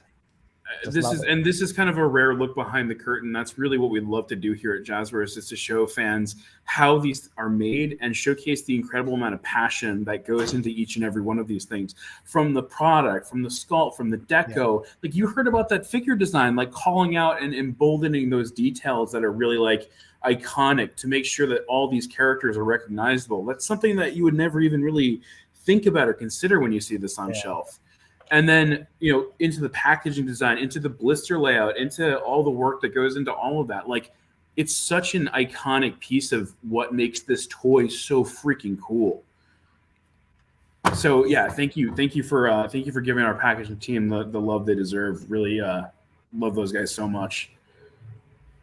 I see them every day. I get to see them in Bristol. I'm in Pennsylvania, and so I get to hang out with them. Diane and the rest of the design team, the product design team, are located in Culver City, California. So I only get to see about once every 2 months or so. And you're out here in another couple of weeks, right, Max? Yep, I'm gonna be out there in a couple of weeks, and we're gonna talking about next year's SDCC exclusives, and next in spring 2025, and all of that fun stuff. So did we lose for those in the audience who are not familiar with Southern California, Culver City, we're right by LA International Airport, so we can like look out the windows and see the big planes coming into the airport during the day. That's where we're at. So yeah, you're near the Sony studio, aren't you? We're right near the Sony studio. That's correct. Yeah. Nice. To drive by there every day. Fun fact. Not far from the old Laurel and Hardy hangouts locations, and right. Yeah, there's various murals. Yeah, there's various murals throughout Culver City that actually showcase those. It's really cool. That's a great call out. Sorry, Paul, you were going to say that? A weird little triangle hotel. Sorry. We actually shot season 3 of The Mandalorian, a couple of the scenes out in Culver City, and it was the first time, to my knowledge, that we sort of stepped outside and we shot on location. The scene where on a Delphi base where the pilots are at the bar and whatnot, and the first appearance of Zeb was shot in Culver City at an actual sort of barracks or Quonset hut that was out there, and so pretty cool. It was pretty cool. That's amazing. I didn't know that. That's so cool. I figured it was a set. Oh, well done. Oh my goodness. So Max, I had an idea. Now I'm just like spitballing ideas. With Paul and his New Republic style helmet that we see in this season of The Mandalorian, and now I'm wearing New Republic yellow and blue. What about a New Republic battle pack with deco for everything? That's a great idea, Tim. And like when we have our next design review meeting, I want you there, man. We'll talk about it and let's see what we can make happen. Wow. All right. So, Paul, do you have that bad boy out of its packaging? It's out. I've been playing with it with the mic off while you guys were talking. I'm sorry. I was like, I had the mic off. I was like, going to put batteries in it, and there were already batteries included that were in it that were working. So I was like, oh, okay. So I've just good job. Thank you to David. Thank you, David and team, for including those batteries. That was great. It was all right. Are you ready to activate this sucker? Yes, I am. Here, I'm just going to switch over to this. Do the top down. So this is here it is. It's lying on its side right now. This is so cool. I just have to say, like I am.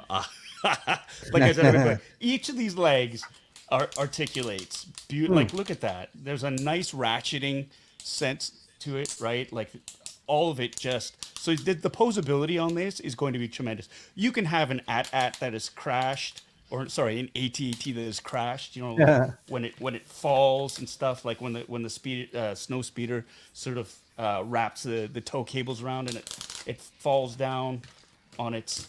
Like, look at that. Just nice and easy. You can achieve that. Wow, that got him. The thing is, because of the ratcheting system, you don't have to worry about it getting too loose, right? It's sometimes you play with some of the older toys, and after a while the limbs just got loose and then they wouldn't stand up anymore with any support. There's a solid ratcheting system to it. It feels really, really nice. There's a nice. It's not heavy, but there's a nice weight to it, which I love. All the different points of articulation, and including, of course. Nice. That's dope. There. Like, look at that.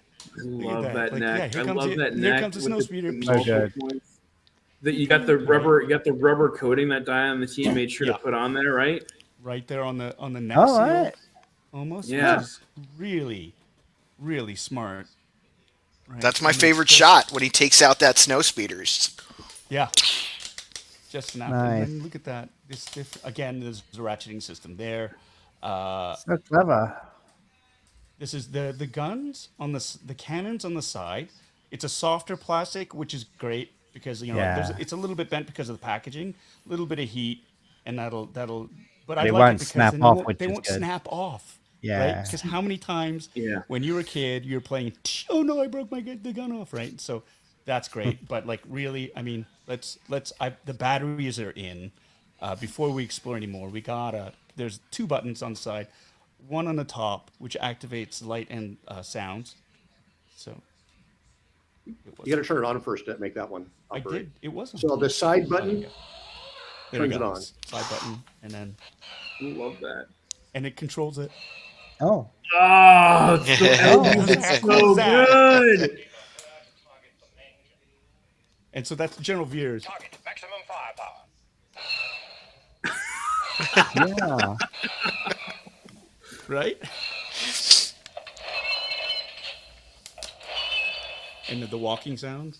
So If you that's- hold that button that's- down, it actually continues the walking cycle. So that's kind of another Easter egg, right? Where you hold it down and it keeps walking. Oh, yeah? Okay.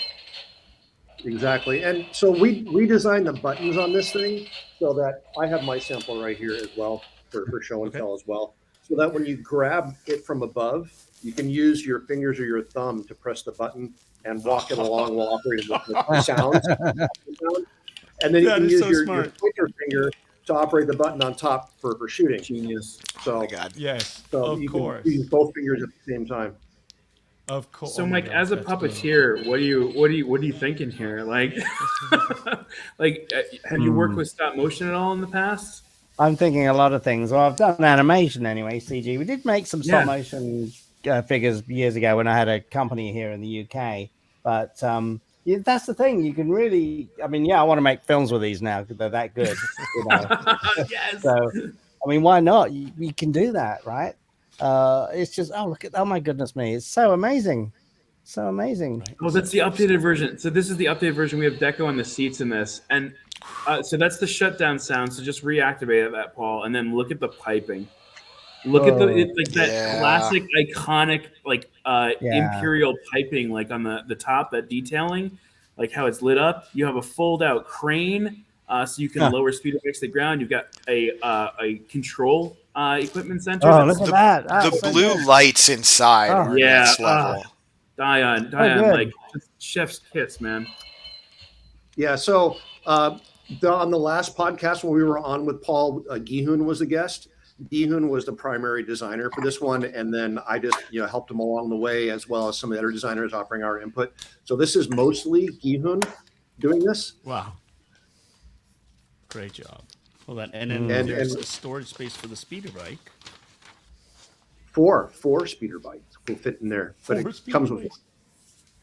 And that's the best part, right? For people that have picked up the blinds and the mystery boxes, and then you have a couple speeders. These big pieces work as little storage units for those, which is super fun. The little grappling hooks at though. Yeah, so when we designed these, we worked with Lucasfilm. We used the DK book cutaways as well as any other official Lucasfilm sources for design inside and out. And we were very, very fortunate that when we were designing this, the video game, help me out here, Max, which game is this featured in? I'm trying to remember the... Is it Battlefront?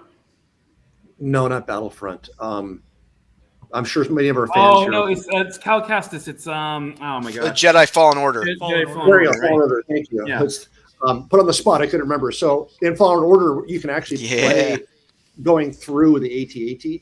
And so Lucasfilm was like, yes, this is official. This is correct. You can use this interior. So we were able to grab the interior detailing from that, combined with the DK book cutaways, combined with what we see in the movie with General Veers, and put it all together into a toy that nobody's seen before. That is, by the way, bravo, Dion. That is the best.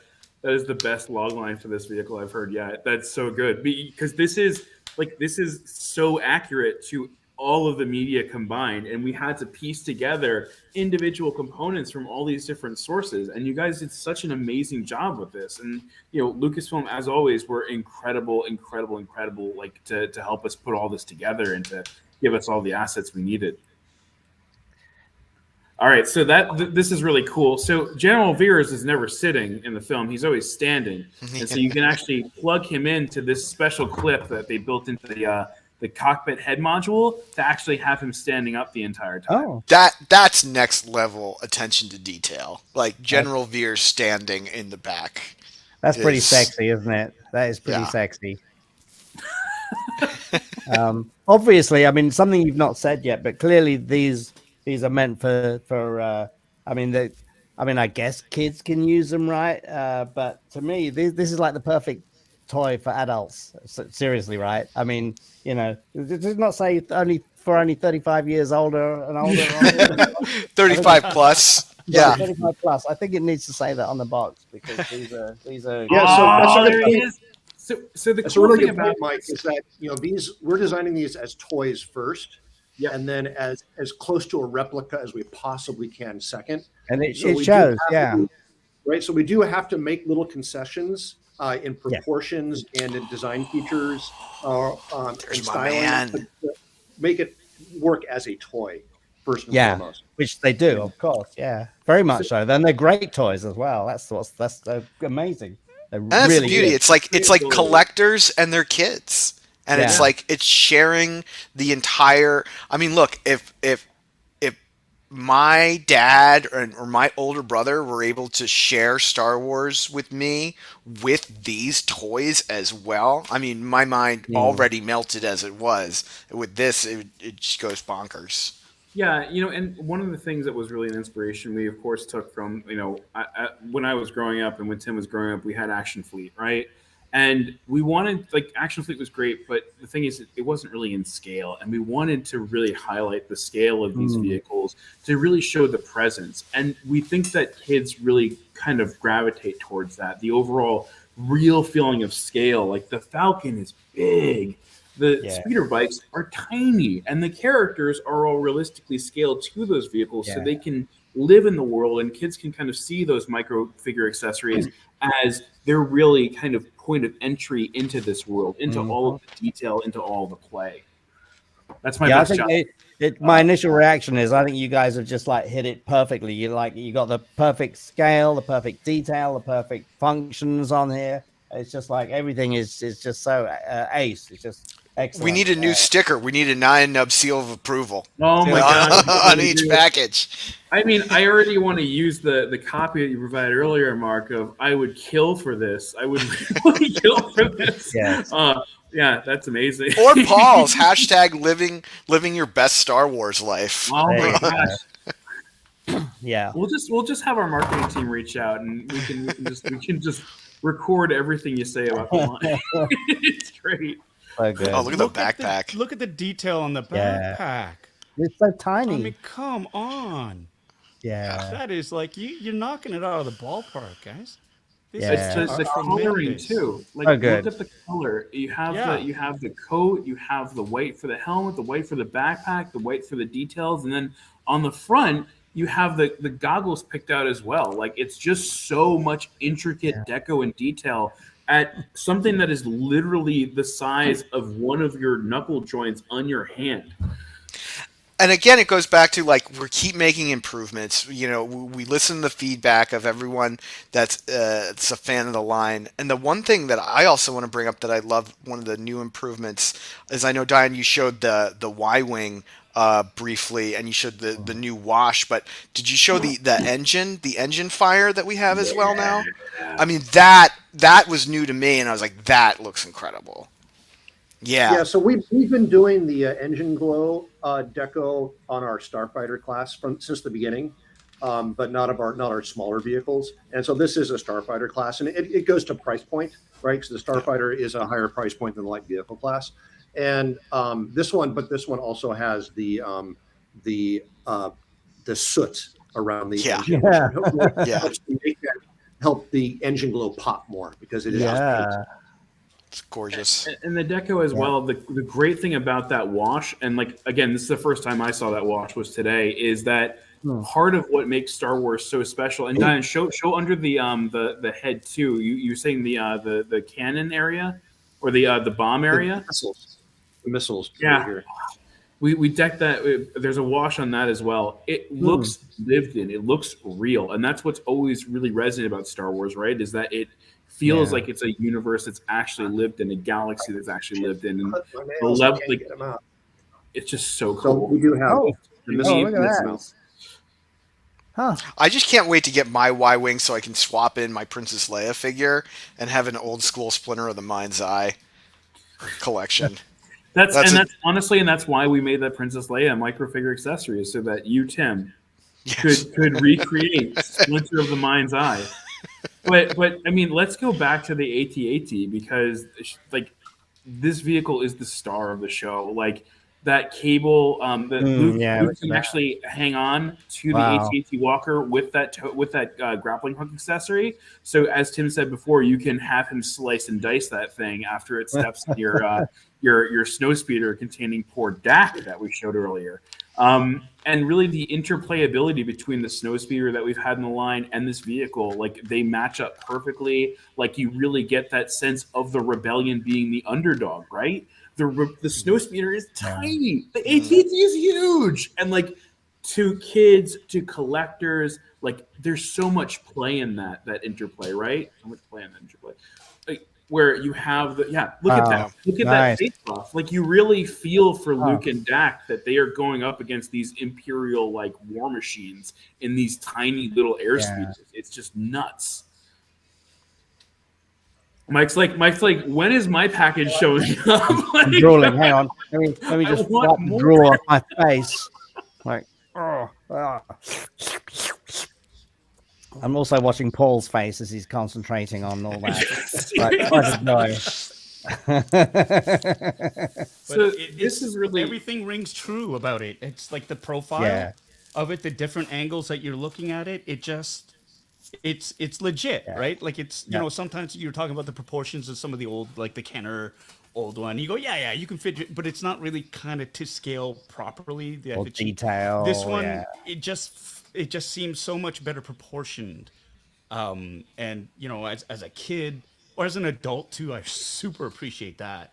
But like even the panels, the piping, all those little things, the interior, the little touches of the lights and the screens and the monitors that light up on the inside, and when in the cockpit, to see the little yokes that the drivers, the pilots have to manipulate are great. Even behind General Veers with that big circular sort of door there is like you look at the little ribbing around that door, and that's in-universe design as well. And it's like, wow, this is just like the attention to detail is spectacular on all of this. And the fact that you added in the playability of being able to activate the buttons with your thumb and your index finger while you're playing is just the cherry on top, because you've thought of it all. And this is one of my favorite. This is the favorite toy right now. Like I'm playing with this afterwards. It's like I'm not making dinner. I'm just gonna play with this, and you know that's. So it. I know that fans are asking when this will be available for pre-order. I've heard that since Celebration. So the good news is the first pre-orders for this go live tomorrow, May the 4th. I believe at 8 a.m. Central Time, and that's going to be on Target.com. I've just received word that the Destroy the Death Star box set is going to be available on Target.com. We're targeting, no pun intended, on target, May 25th. So literally 40 years to the date that Return of the Jedi was released in theaters, that set will be available for pre-order. So that'll serve as a really, really great milestone for that item. So again, AT-AT, tomorrow, Target.com. The Destroy the Death Star exclusive Target exclusive box set available. We're targeting, again, $525, and we'll update all of our fan sites and our fans with pre-order links as soon as those go live. And Mike will make sure to send you another one that you can keep in the box. And also not to leave our UK fans out who are amazing at Star Wars Celebration. This is going to be available through Smith's catalog. So make sure you get So make sure you're subscribed to Smith's catalog, and it'll be at it'll check your mail, and that's how you all get it. And because I want to stress this too. all the UK, we know we're doing everything we can. We love you, and we're doing everything we can to get our product to you. We know how big you are as fans, and you know, there's realities of the world. You don't want to have to spend 300 quid on getting it on eBay. Exactly. We know, and we know there's realities of the world, but know that we know, and we know the love, and we're doing everything we can to get it out to you as well. And again, that was it. Like Celebration was a big point in that. It was really a turning point of like, look at how big this global audience is, and now everyone has been galvanized to just go after that European fan base and really super serve those collectors. I mean, we've had fans from all over the world, including Japan. I just got a post from our wonderful Mike Cole from our Microgalaxy fan page. He just told me that Hot Toys in Japan, who's our distributor there, they actually just got in Series 3 with the chases. So, I mean, we're showing the love worldwide on this line. And you know what? I know we keep talking about Return of the Jedi because it's the anniversary. I know we just revealed the AT-AT, and I'm feeling a little left out, guys. And so I wanna do an unboxing. Mike, Paul, is that okay? Yeah, absolutely. Oh my goodness! What have we got? What is this? Yes. Tiny box includes good. So this thing, look at this artwork, first of all. Again, you got the Death Star 2 in the upper corner. You got the Imperial Shuttle on the back. You've got all the amazing action features and the collectible blueprint. But you know what? The box is really small. So how did we fit this in there? Well, you're going to see how big this thing is. Dion, can you walk us through any of the design of this item? Because this is a personal favorite of mine. Yeah, I don't know where to begin on this. So, just like the AT-AT, right? We start with all the reference that we get from Lucasfilm, and then we brainstorm out the features, how we're going to play with it, you know, how the figures are going to fit. You know, how do we see this in the movie? How can we replicate what we see in the movie with the figures and the play pattern? And then to what Max is doing now, it's like, this is a big thing with the wings. How do we design this to fit in the box? And we get to engineer all these pieces to fit together, and how we got to engineer how this thing opens up to be able to get the play patterns we want. And there you go. Max is snapping the wings together now. It's a kind of assemble your own, but oh man, look at how big this thing is. Like, how we produce this for $30 or under $30 is unbelievable. Yeah. Oh, look at that. Oh. Max, you got to show him my favorite feature. I will, Tim. I'm gonna get there. Opening cockpit, seats having 6 microfigure accessories and 1 astromech droid. Potential Easter egg for a future release there. It's got a opening boarding plank. Ooh, okay. That actually snaps closed at the push of a button. Where's that button? Right there. Oh. And then it has fold down landing gear as well. And yes, Tim, we'll get to your favorite feature in just a second because, like you, I love that feature. I think it's the coolest thing ever. These have detents. They fold out all the way. It's a really satisfying click. And then, you know, it could be the centerpiece of your entire collection. But, of course, it wouldn't be Microgalaxy Squadron if we didn't go the extra 10.5 miles. So, all those eagle-eyed fans who noticed that I didn't have the cannons pointed up, yeah, you can position those as well. But super cool about this, besides the beautiful blue engine detailing on the back, the swiveling cannon that took quite a while to get done. Oh, man. You can remove the center fin section. And then you can you don't need access the interior. You don't have to remove it, but I just wanted to showcase the interior. Look at that. So that chair right there is the Emperor's throne. That's because this is the Emperor's shuttle, and it comes with the Emperor and 2 royal guards. Oh.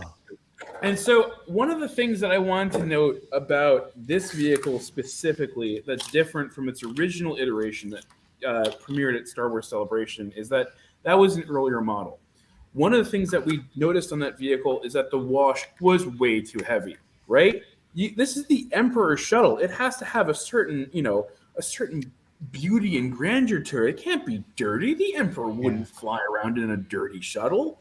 No way. And so we removed a lot of that weathering, a lot of that detail, so that it really does look pristine and clean. And there you can see the Emperor sitting in his throne. Do it. With around him for his royal guards. Yes. And How again, often do you think he washes that robe? every day. It's a new robe every day. Or It's a new robe. It's a new robe. Yeah. It's made from the dark side of the Force.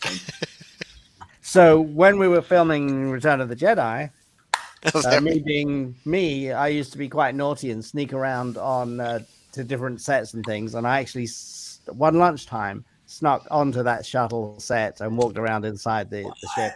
And nobody was there. Like, yeah, nobody cared. It was just a ship that was left there in the middle of a soundstage. And I got to walk around and see what was going on and left and had my lunch. Yeah, I mean, I love it. I just love it. That is beautiful. You had your lunch in the Imperial shuttle? I had my lunch after that. Okay. Yeah.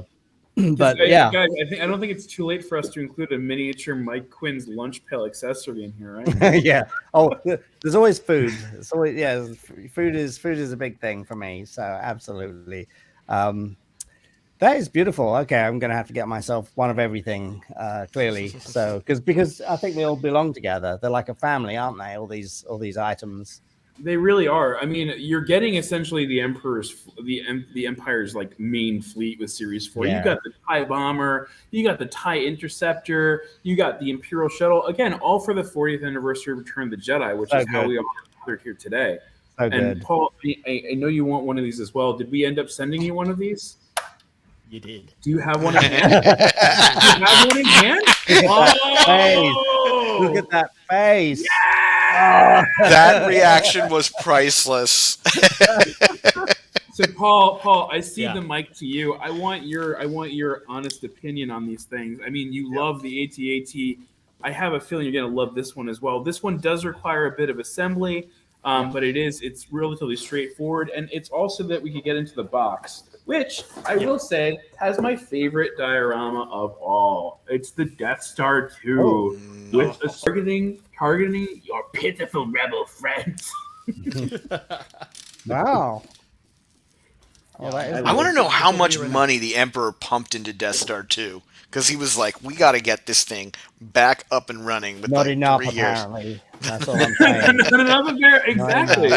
Cutbacks, you know.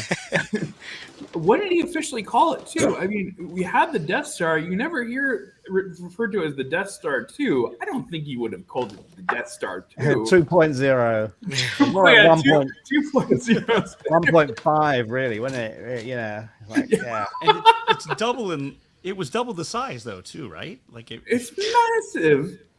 If I remember correctly, they said it was like double the size. Yes. So it's like, that'll show them. Yeah, you can't see this on my camera. You're going to see it much better on Paul's, but there's actually two. Oh, look at that. Look at the two colors of red that are on the gloves. It's very, very subtle, but you can pick it out in person. Yeah. You got those awesome staffs, the iconic helmet, that beautiful royal shade of red that I know, Diane, it took the team a while to settle on just the right red, especially for plastic. Oh, my God.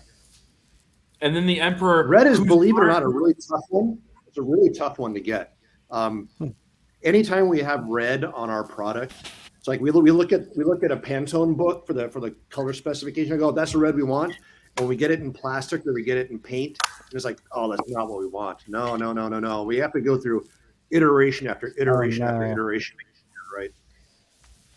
Yeah, the cool thing about the Emperor too that I love that you guys did is his pose specifically, and because it's made for sitting, but also it's the iconic unlimited power. Tim, is that the right quote? And I always get it wrong.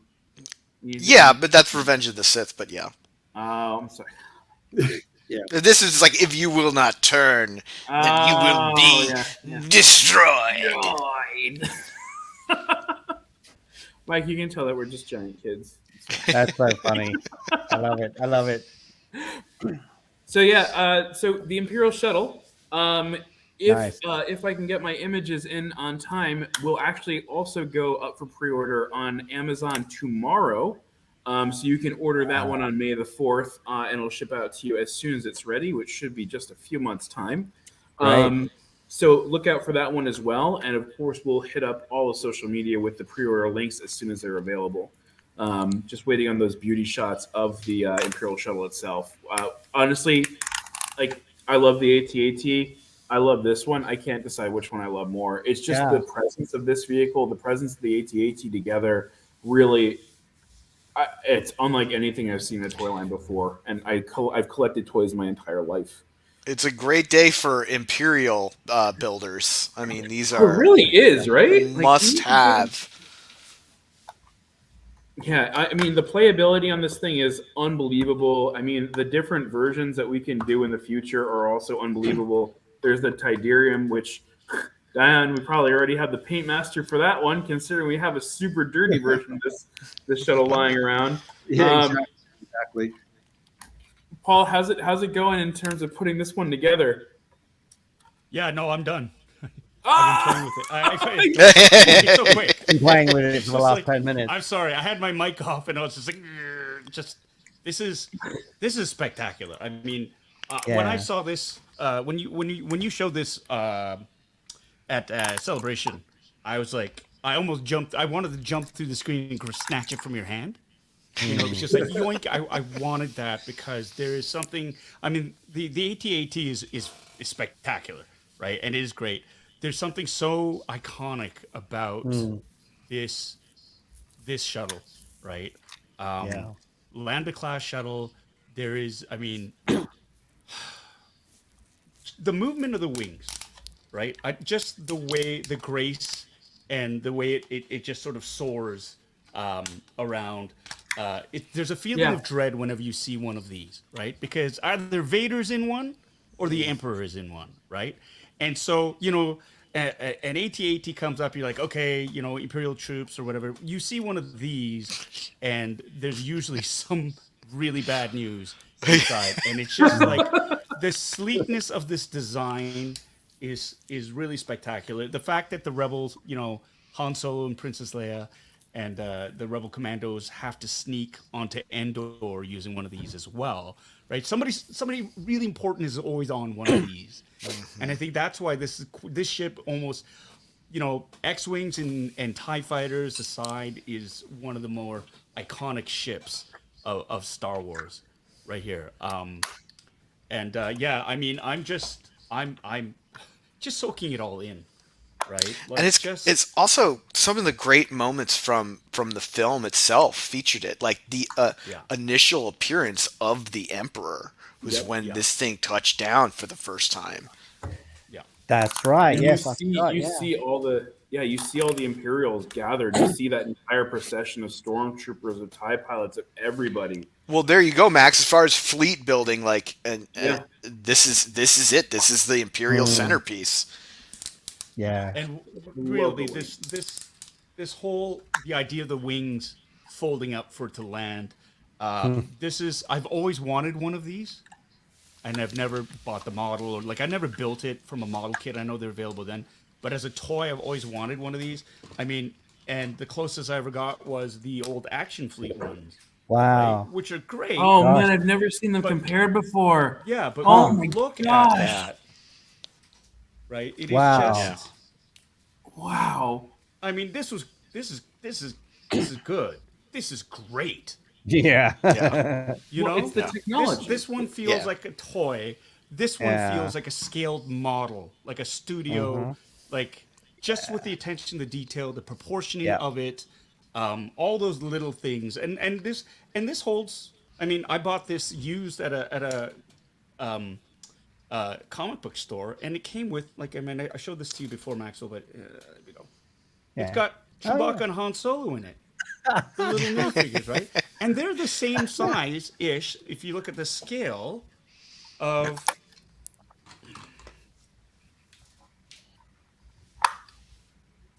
Like, that's the same how scale. weird. Huh. Right? And the cool thing about this is that the old figures and the old ship were sculpted by hand. And that's the technology that was available at the time. That, like, Dion, you probably know more about this than I do, but, like, you definitely know more about this than I do. I'm sorry. Let me retract that statement. Those are probably sculpted at what, 2 or 3 times the actual size by hand, and all of those features were done by hand. And the benefit that we have is we have digital sculpting. Like, we can actually digitally sculpt this from the files of Lucasfilm. Like, we can work to get the updated assets, and we can do all of this in 3D. So good. Yeah, you know, I can't speak to how they were done originally. I've done 3 3/4 action figures many, many years ago where we sculpted them out of wax, but they were actually, we sculpted them 3 3/4. So how they were done in micro figures, yes, they were probably done larger and maybe pantographed down in scale, I would guess. But also just because they were so small that the manufacturing technology they had at the time, they couldn't get the detail that we get now. Yeah, the sculpt. We have EDM manufacturing for the tooling that they didn't have back then. So we can just get them to look a lot better. And there's some. And what a lot of people don't realize is, what a lot of people don't realize when we sculpt these things, you know, when we're doing these digital sculpts, and we can zoom in on our screen and we get these things where Han Solo looks like Harrison Ford and Princess Leia looks like Carrie Fisher. And then when we get to manufacturing, even with today's manufacturing technology, we're still losing a lot of the detail that we put in there. So, you know, when I look at our Princess Leia sculpt on the screen, I'm going, that is Carrie Fisher, down to the little imperfections on our skin. We just can't capture that in the final production, but it's in there in our original files. Just I'm like, excited. like we're looking at now. I know Cal Rissing with his mustache and all that, you know, it's all there. And you know, we zoom in on our sculpts or Nien Nunb, right? I mean, we got the details as perfectly accurate as we could possibly get if we were going to be printing these out in full size, even though we're only making them this big. I love that button press too. It's so cool. Boop. Oh, that's to help with the ramp, right? Yep. Boop. Oh, these are perfect though. They're just amazing, beautiful. They are works of art, for sure. Mike, I do want to give another shout out on the design team with this.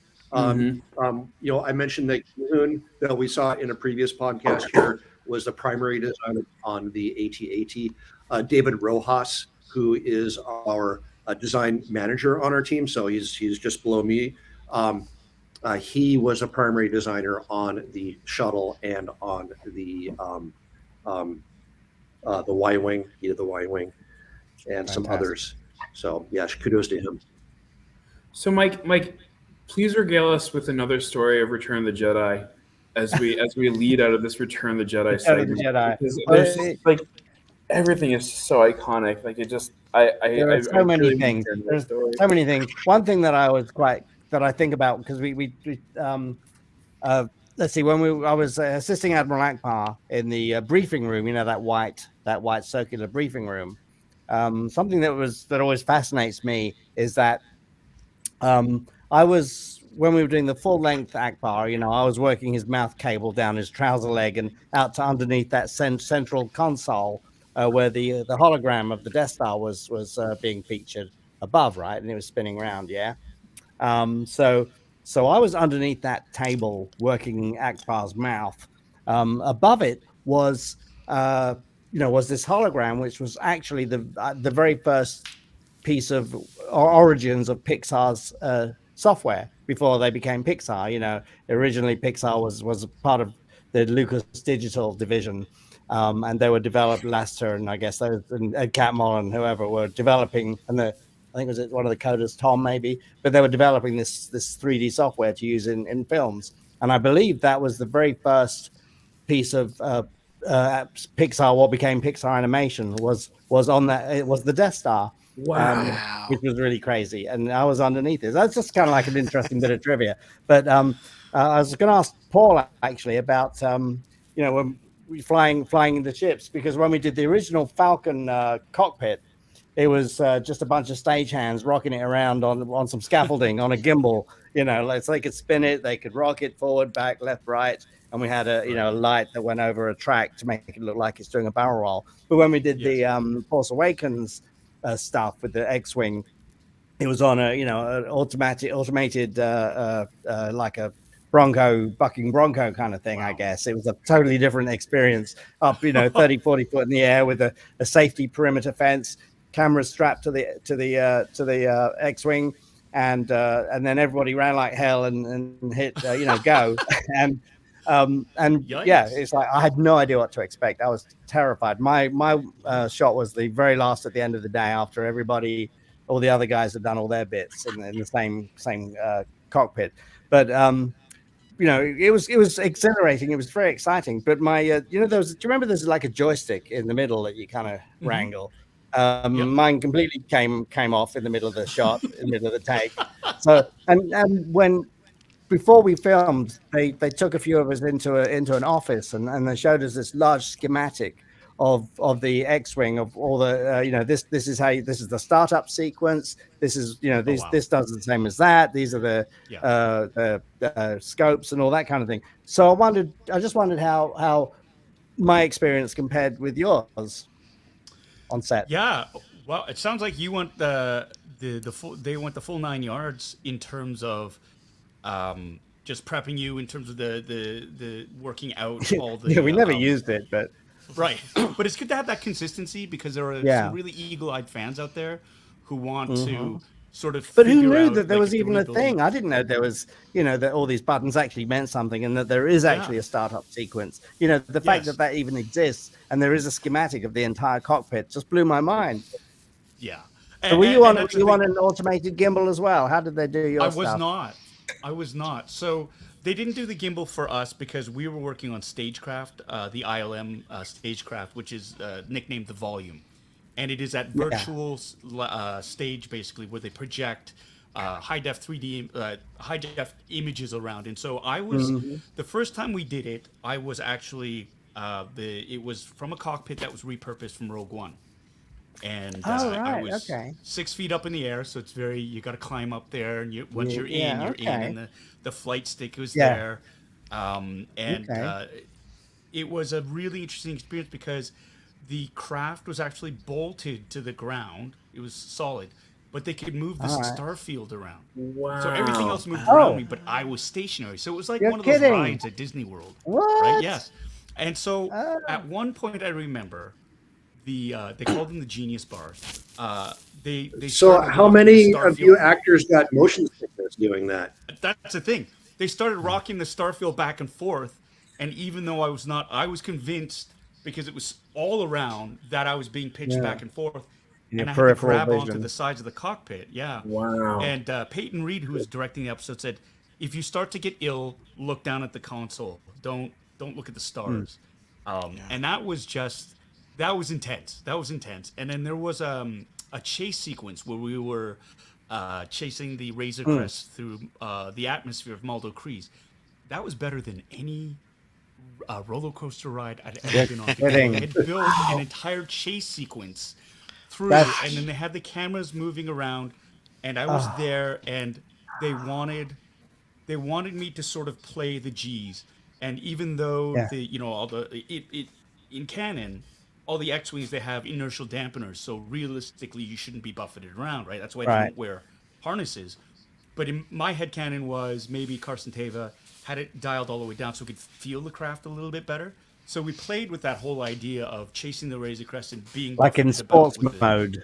That's exactly it. Yeah. And so we did that 5 or 6 times, and every time I was like, again, let's do it again, because it was just so much fun. I messed up that take, oh dear, again. Oh, what a shame. And then later on we did.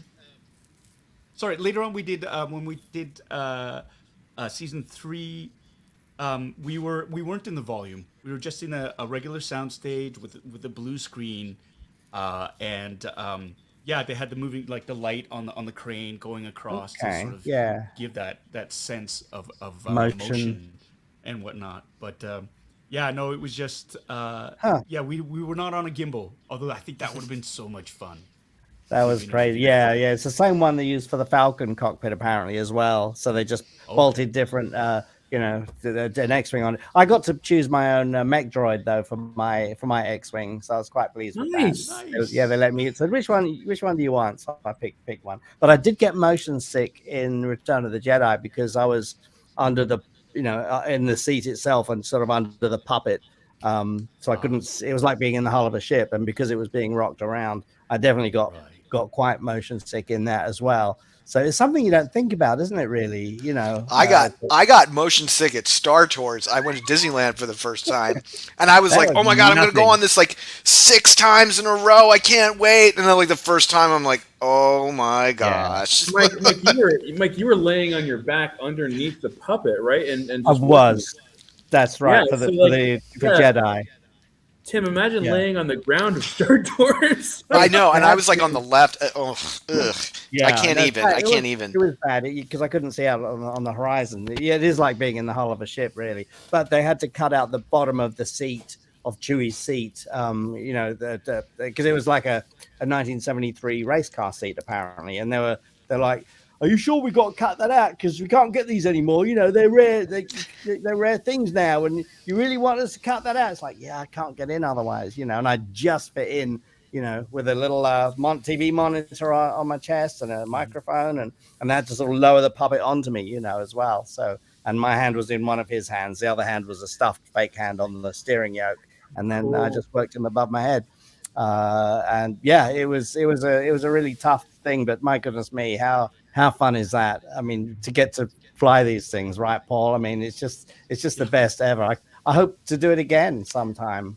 Maybe we'll be in the same project at some point. That'd be awesome. That's my fanboy hope. Some Yeah. sort of big New Republic fleet adventure with everyone here involved. How cool would It's that somewhere be? in the Mandoverse. Oh, sign me up. Mando's first new mission from Carson Teva is, we need you to partner with a veteran of the Rebel fleet. And oh my God, there's no Yeah, because they need to pick up Admiral Akbar and Cy Snoodles. Right. Yes. He's been hanging out at Cy to Snoodles' house, and they separate need to them. get the Admiral back. Mike's like, how many get those lips off of Akbar. Imagine Akbar with all these hickeys, all these size snoodle hickeys all over his neck. Yeah, no, it's not something we want to see, is it?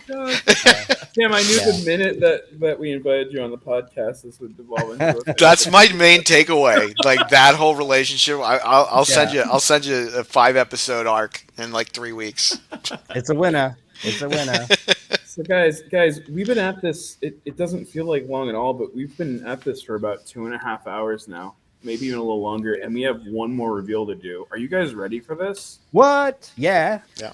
So, Paul, I want you to do the honors. Now, I know everything we talked about has been. I think everything we talked about has been Return of the Jedi focus today. Empire Strikes Back for the AT-AT, but we're gonna kick things over to Revenge of the Sith for a second. And this includes literally 3 of my favorite vehicles in the entire line, and you're gonna see why. And also, again, I wanted Will and Olivia here, but unfortunately they're still working because we just have more and more product coming out. And so this is really storytelling in a box. This battle pack, and that's just really how I'm gonna set it up. And so, Paul, will you do the honors of introducing us to our next and last item of the evening? Yeah, absolutely. Well, evening for you, Mike. When Maxwell emailed me about this and said, "Oh, we want to reveal 3 battle packs and whatnot," and he just sort of said the names for them. I heard the name of this battle pack, and I hoped. I have my fingers crossed, and I thought, I hope these are the ships that I hope they are. Like when you meet, and then when, of course, when I was able to get the digital assets, I saw them. So it is with great pleasure because what an opening. We're talking the beginning of episode 3, Revenge of, Revenge of the Sith, and you have a massive space battle over Coruscant. And it starts off really idyllic, and then you hear the beat of the drums, and you see 2 Jedi starfighters swooping into action.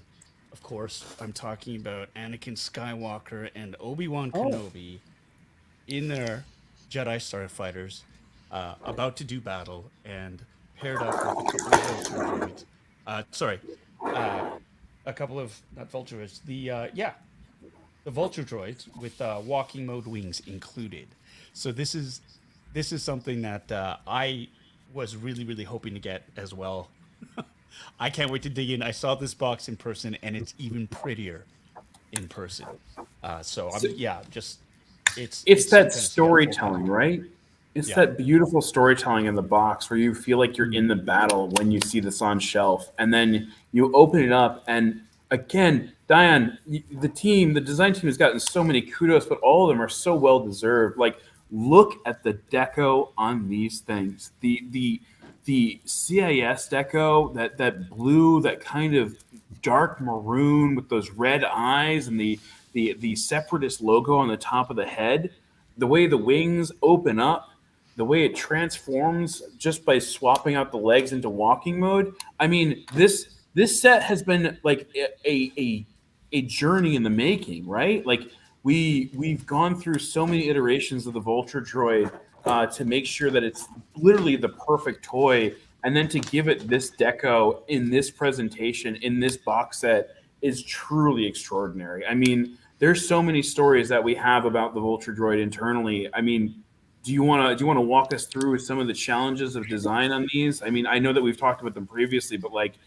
this is our wave first vehicle. But we originally planned these for wave 2, and we just ran into so many production issues. We cannot release this thing to the public. That Lucasfilm was the same way. It's like, no, you can't do this. It's not good enough. And we tried to make it so that the wings were all singing, all dancing, so they could be in flying mode with the pontoons closed. They could pop open for attack mode. They can swivel down, and the legs could rotate for walking.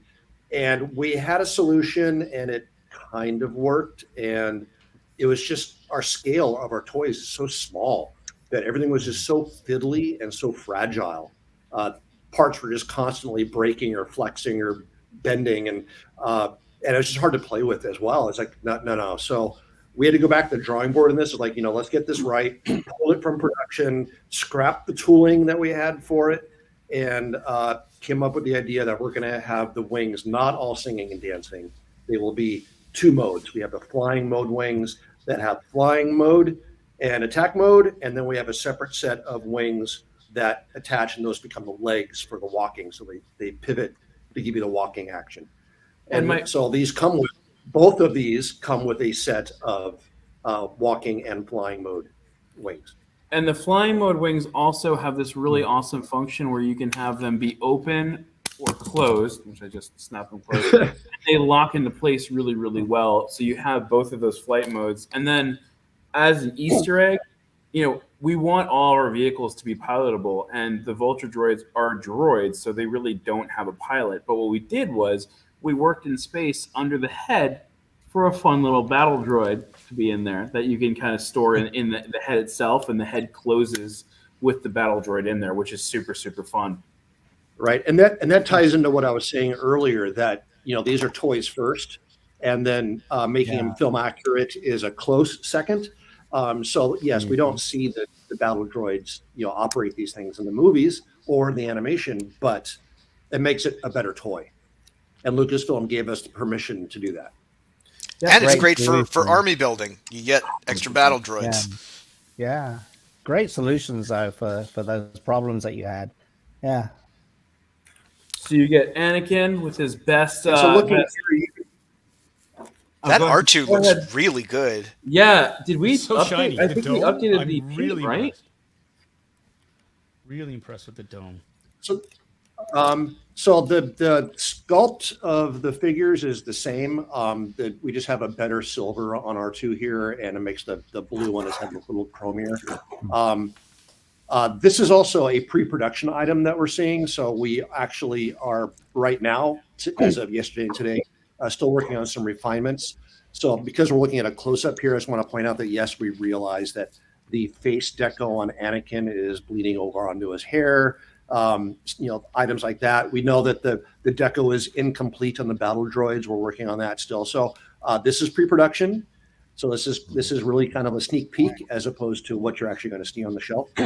That's a great call out, Dion, and thank you so much for saying that. Yeah, Anakin will look much cleaner in person. We're working right now to refine that, and then the deco will be cleaned up on the rest of these guys as well. This is just a glimpse into what's coming. So, when you pre-order this item, which will be available on Target.com as well tomorrow as an exclusive, and hopefully coming soon to the UK and to other countries throughout the world, which we're working on right now with our sales team. Wow. You will have the final version of these beautiful vehicles. The Jedi Starfighter is, I think, my favorite vehicle. One of my favorite vehicles that we've done, just from a playability perspective. When we were in London, I actually walked around with Tim, and we just swooshed this thing all throughout London. I made an Instagram story or an Instagram just archive of all the places this thing has been. It's been through British Customs. They yelled at me for taking a picture in British Customs.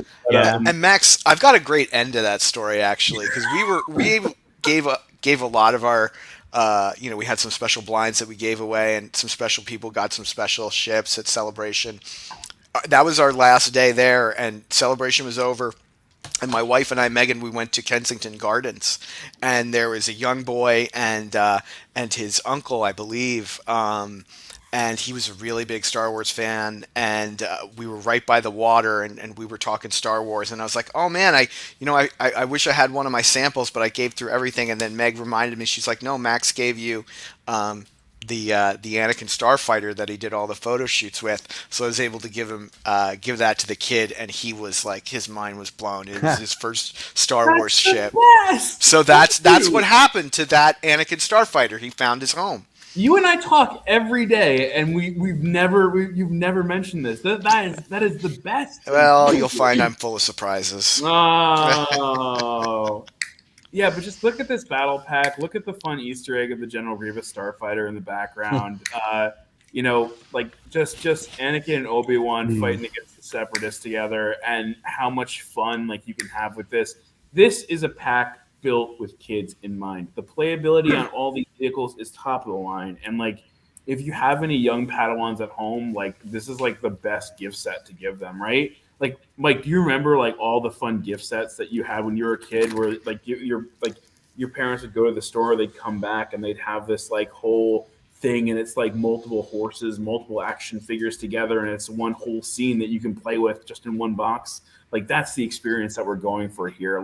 This is the perfect holiday present. See, my mom had to do that on her own. This is amazing because you get all the ships. My mom had to go buy a backpack and get 6 different figures and stuff them in. But this is great because it's everything all at once. We could do the backpack battle pack. I think that's a good idea. The Lola Bungeroth battle pack.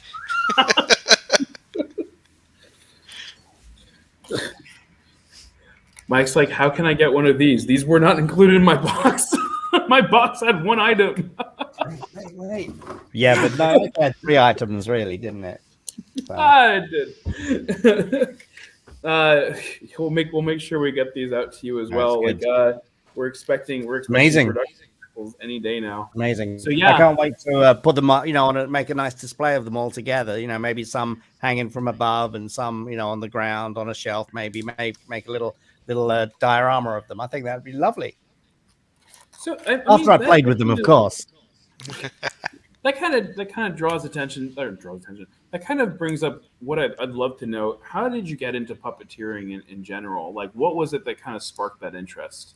It was always there actually as a kid, but it used to be sort of glove puppets and marionettes and things carved out of wood, and Punch and Judy, of course, as well, which was a big thing. Next Sunday in Covent Garden, is the Punch and Judy Mayfair. It's the 361st anniversary of Punch and Judy, actually, since it was first documented by Samuel Pepys in his diary. And in fact, when we were shooting the scenes with Lando Calrissian in the Millennium Falcon, one of the things that Billy D. Williams and I talked about was the Punch and Judy pub in Covent Garden. He asked me if I'd been there, and we had a little talk about that. But I was a big fan of puppets as a kid, and then when Muppet Show came along, it all sort of changed for me, really. So I just became a big obsessed Muppet fan, and it's like, this is what I want to do. Not doing it is not an option, and so that's kind of how it happened. And I just sort of stalked Jim Henson until he gave me a job. And isn't that the story? Like, we're all living our best Star Wars lives here. It's like, to our fans too. It's like, do what you love, go after the things you love, and just keep at it. And that's keep at it. Though. Don't give up. That's the hard part, I think. Yeah. Max and I, absolutely.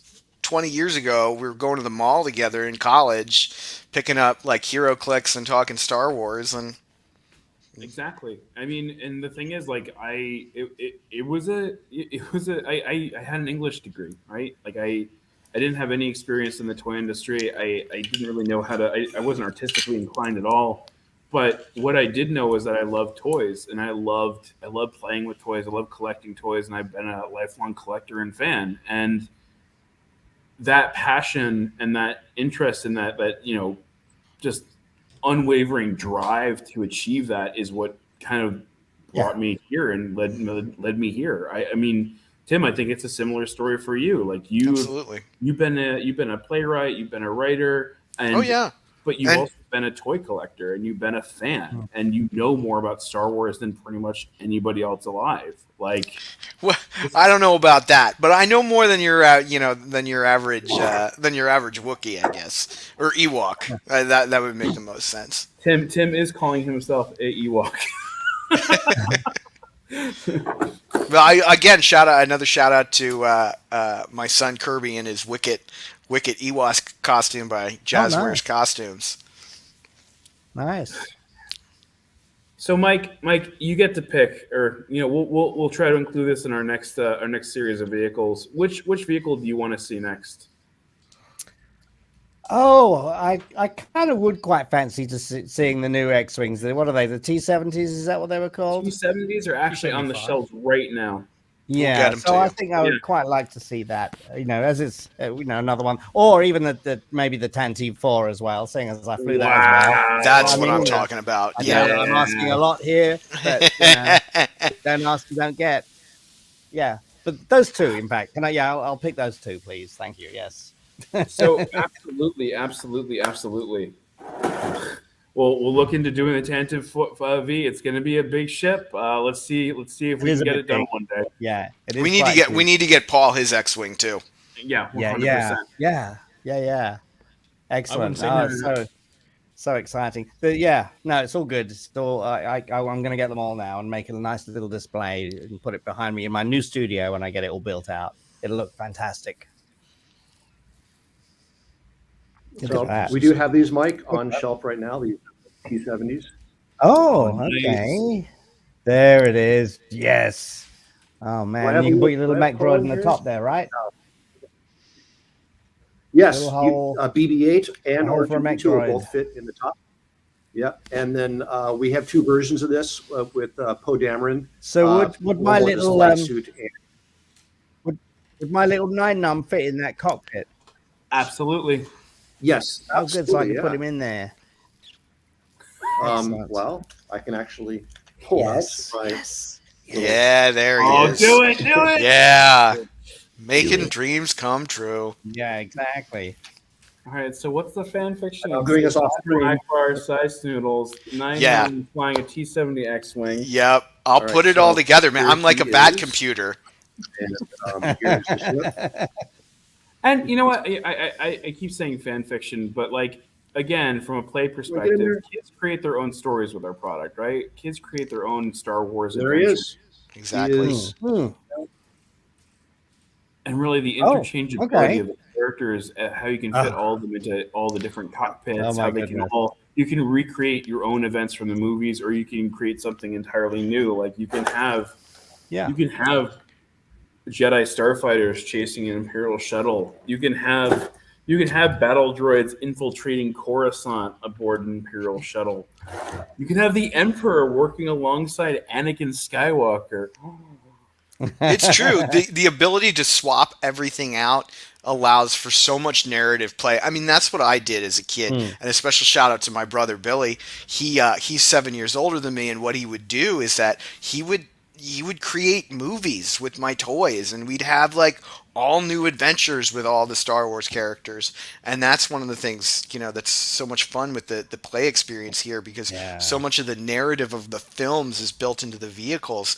It unlocks your imagination and your creativity to think about those times where, Admiral Akbar became a Max Rebo groupie, and Nien Nunb had to come and rescue them from some space pirates after things got too rowdy Exactly.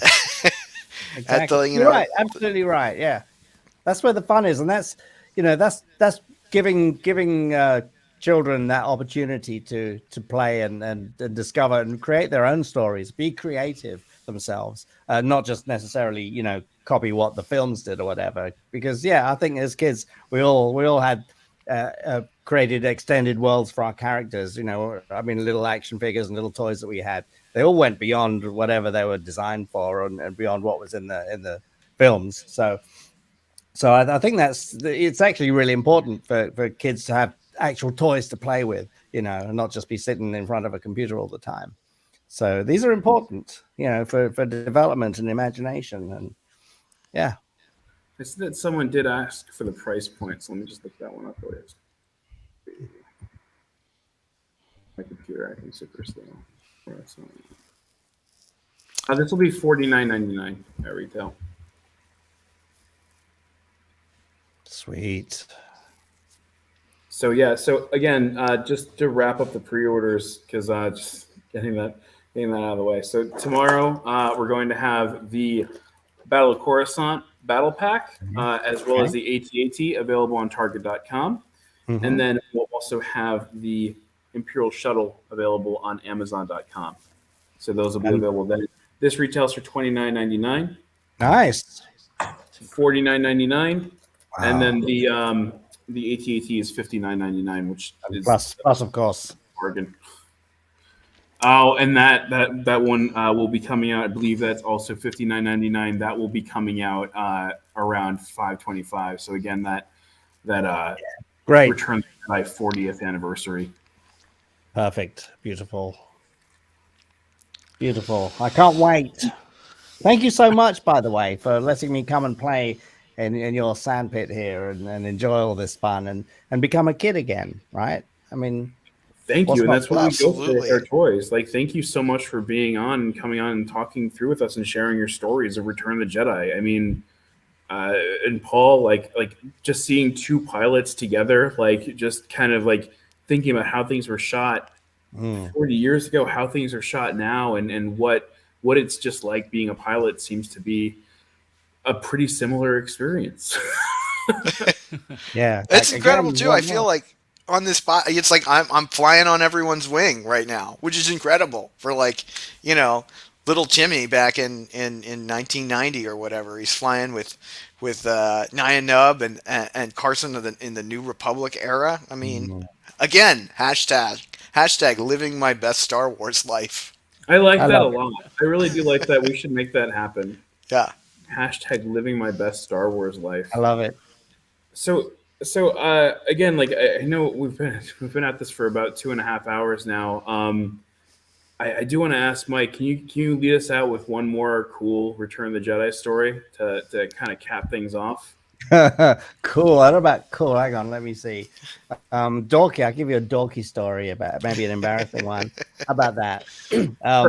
Perfect. Yeah. Let's see. There's the scene where Han and Chewie are let out of their holding cell, and there's like this corridor, and there's a tentacle that pokes around through the bars. I think I was involved in the tentacle puppetry or something, so I was there on set, and it was basically just a corridor, and at the bottom on the ground was a big drain, like a gutter in the center of the set, which had water running down it.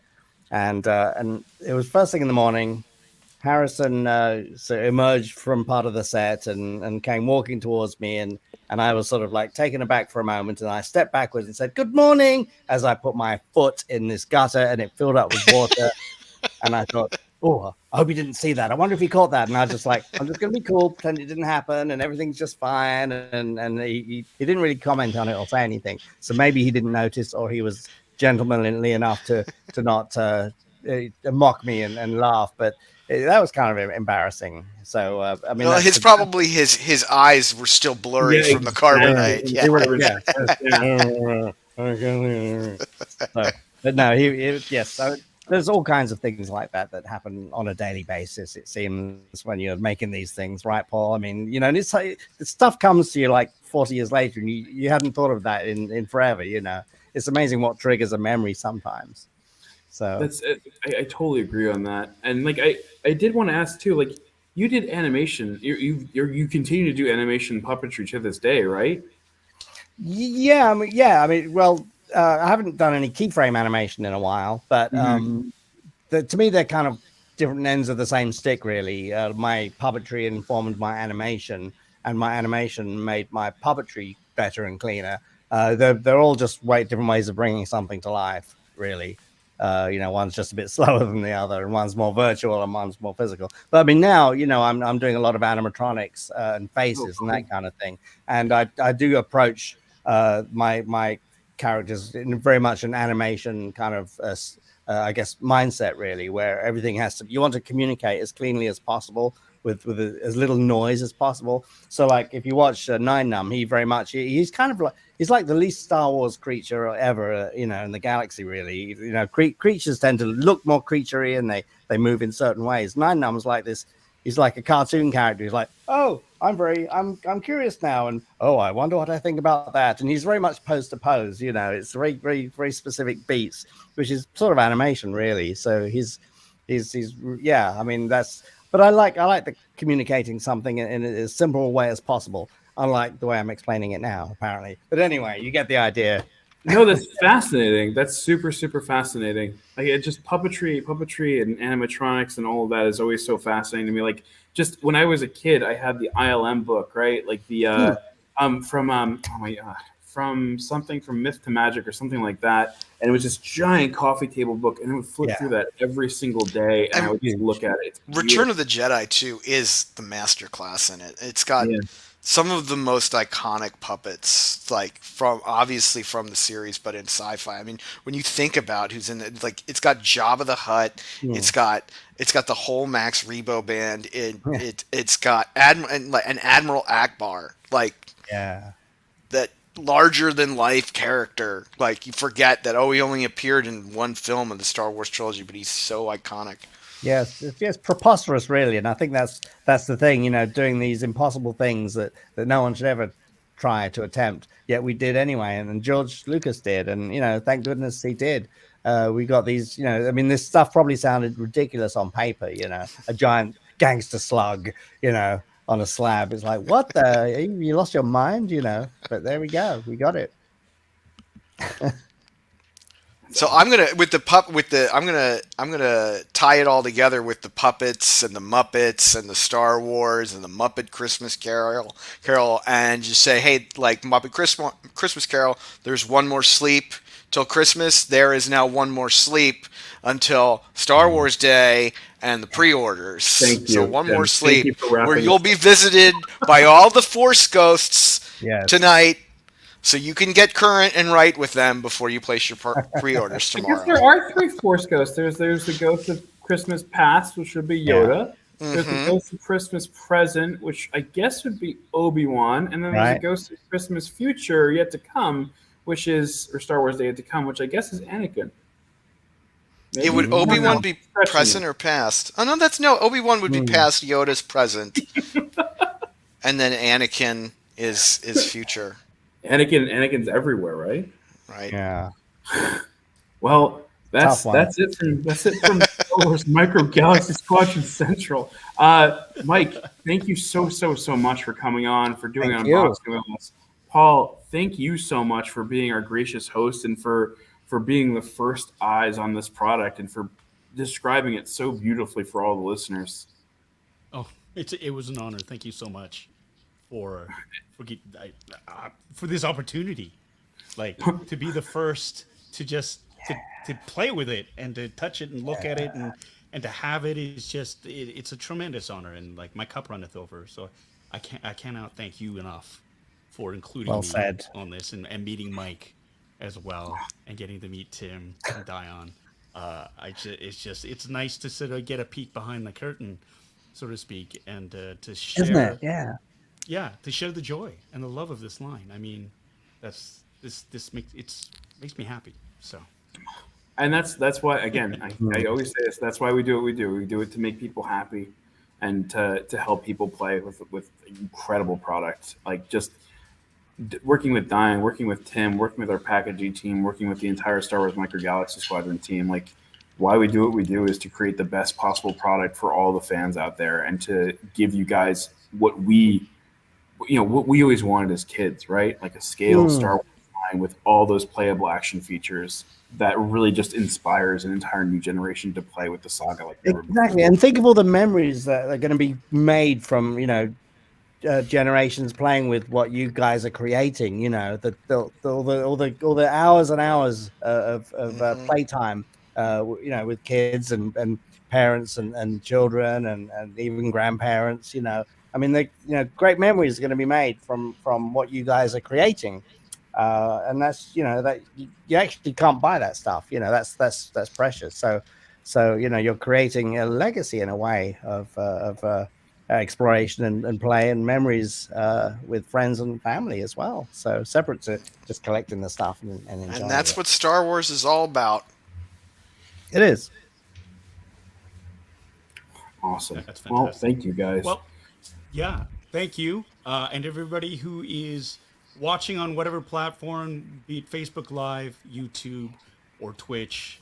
We appreciate you dropping by and looking in. Sorry we couldn't get to all your comments. There was a lot sort of on the go, but honestly, the links for the pre-orders will be up, and they'll be live as soon as they become available. We'll post them in the comment section on this and on my socials, and I'm sure check the Jazwares socials. They'll have all the links available. Again, these will be Star Wars. They'll be made available on Star Wars Day, which is tomorrow. And I mean, thank you so much for dropping by, everybody. We really appreciate you taking the time to spend the time with us. And from all of us to all of you, I think it's safe to say, well, thank you, Maxwell. Thank you, Tim. Thank you, Dion. Thank you, Mike, for all of your time and your efforts today. Thank you for including me. Have a fantastic evening, everyone, or morning, or different times. All of the above. Like West Coast, East Coast, Southern Hemisphere, Australia, other galaxies. In the outer rim. Yeah, exactly, all that stuff. But of course, we have to say, may the fourth be with you. Exactly, beat me to it. May the fourth be with you. All right, everybody. Bye, everyone. Thanks a lot. Bye, everybody. Have a great evening. Have a great afternoon wherever you are. Cheers.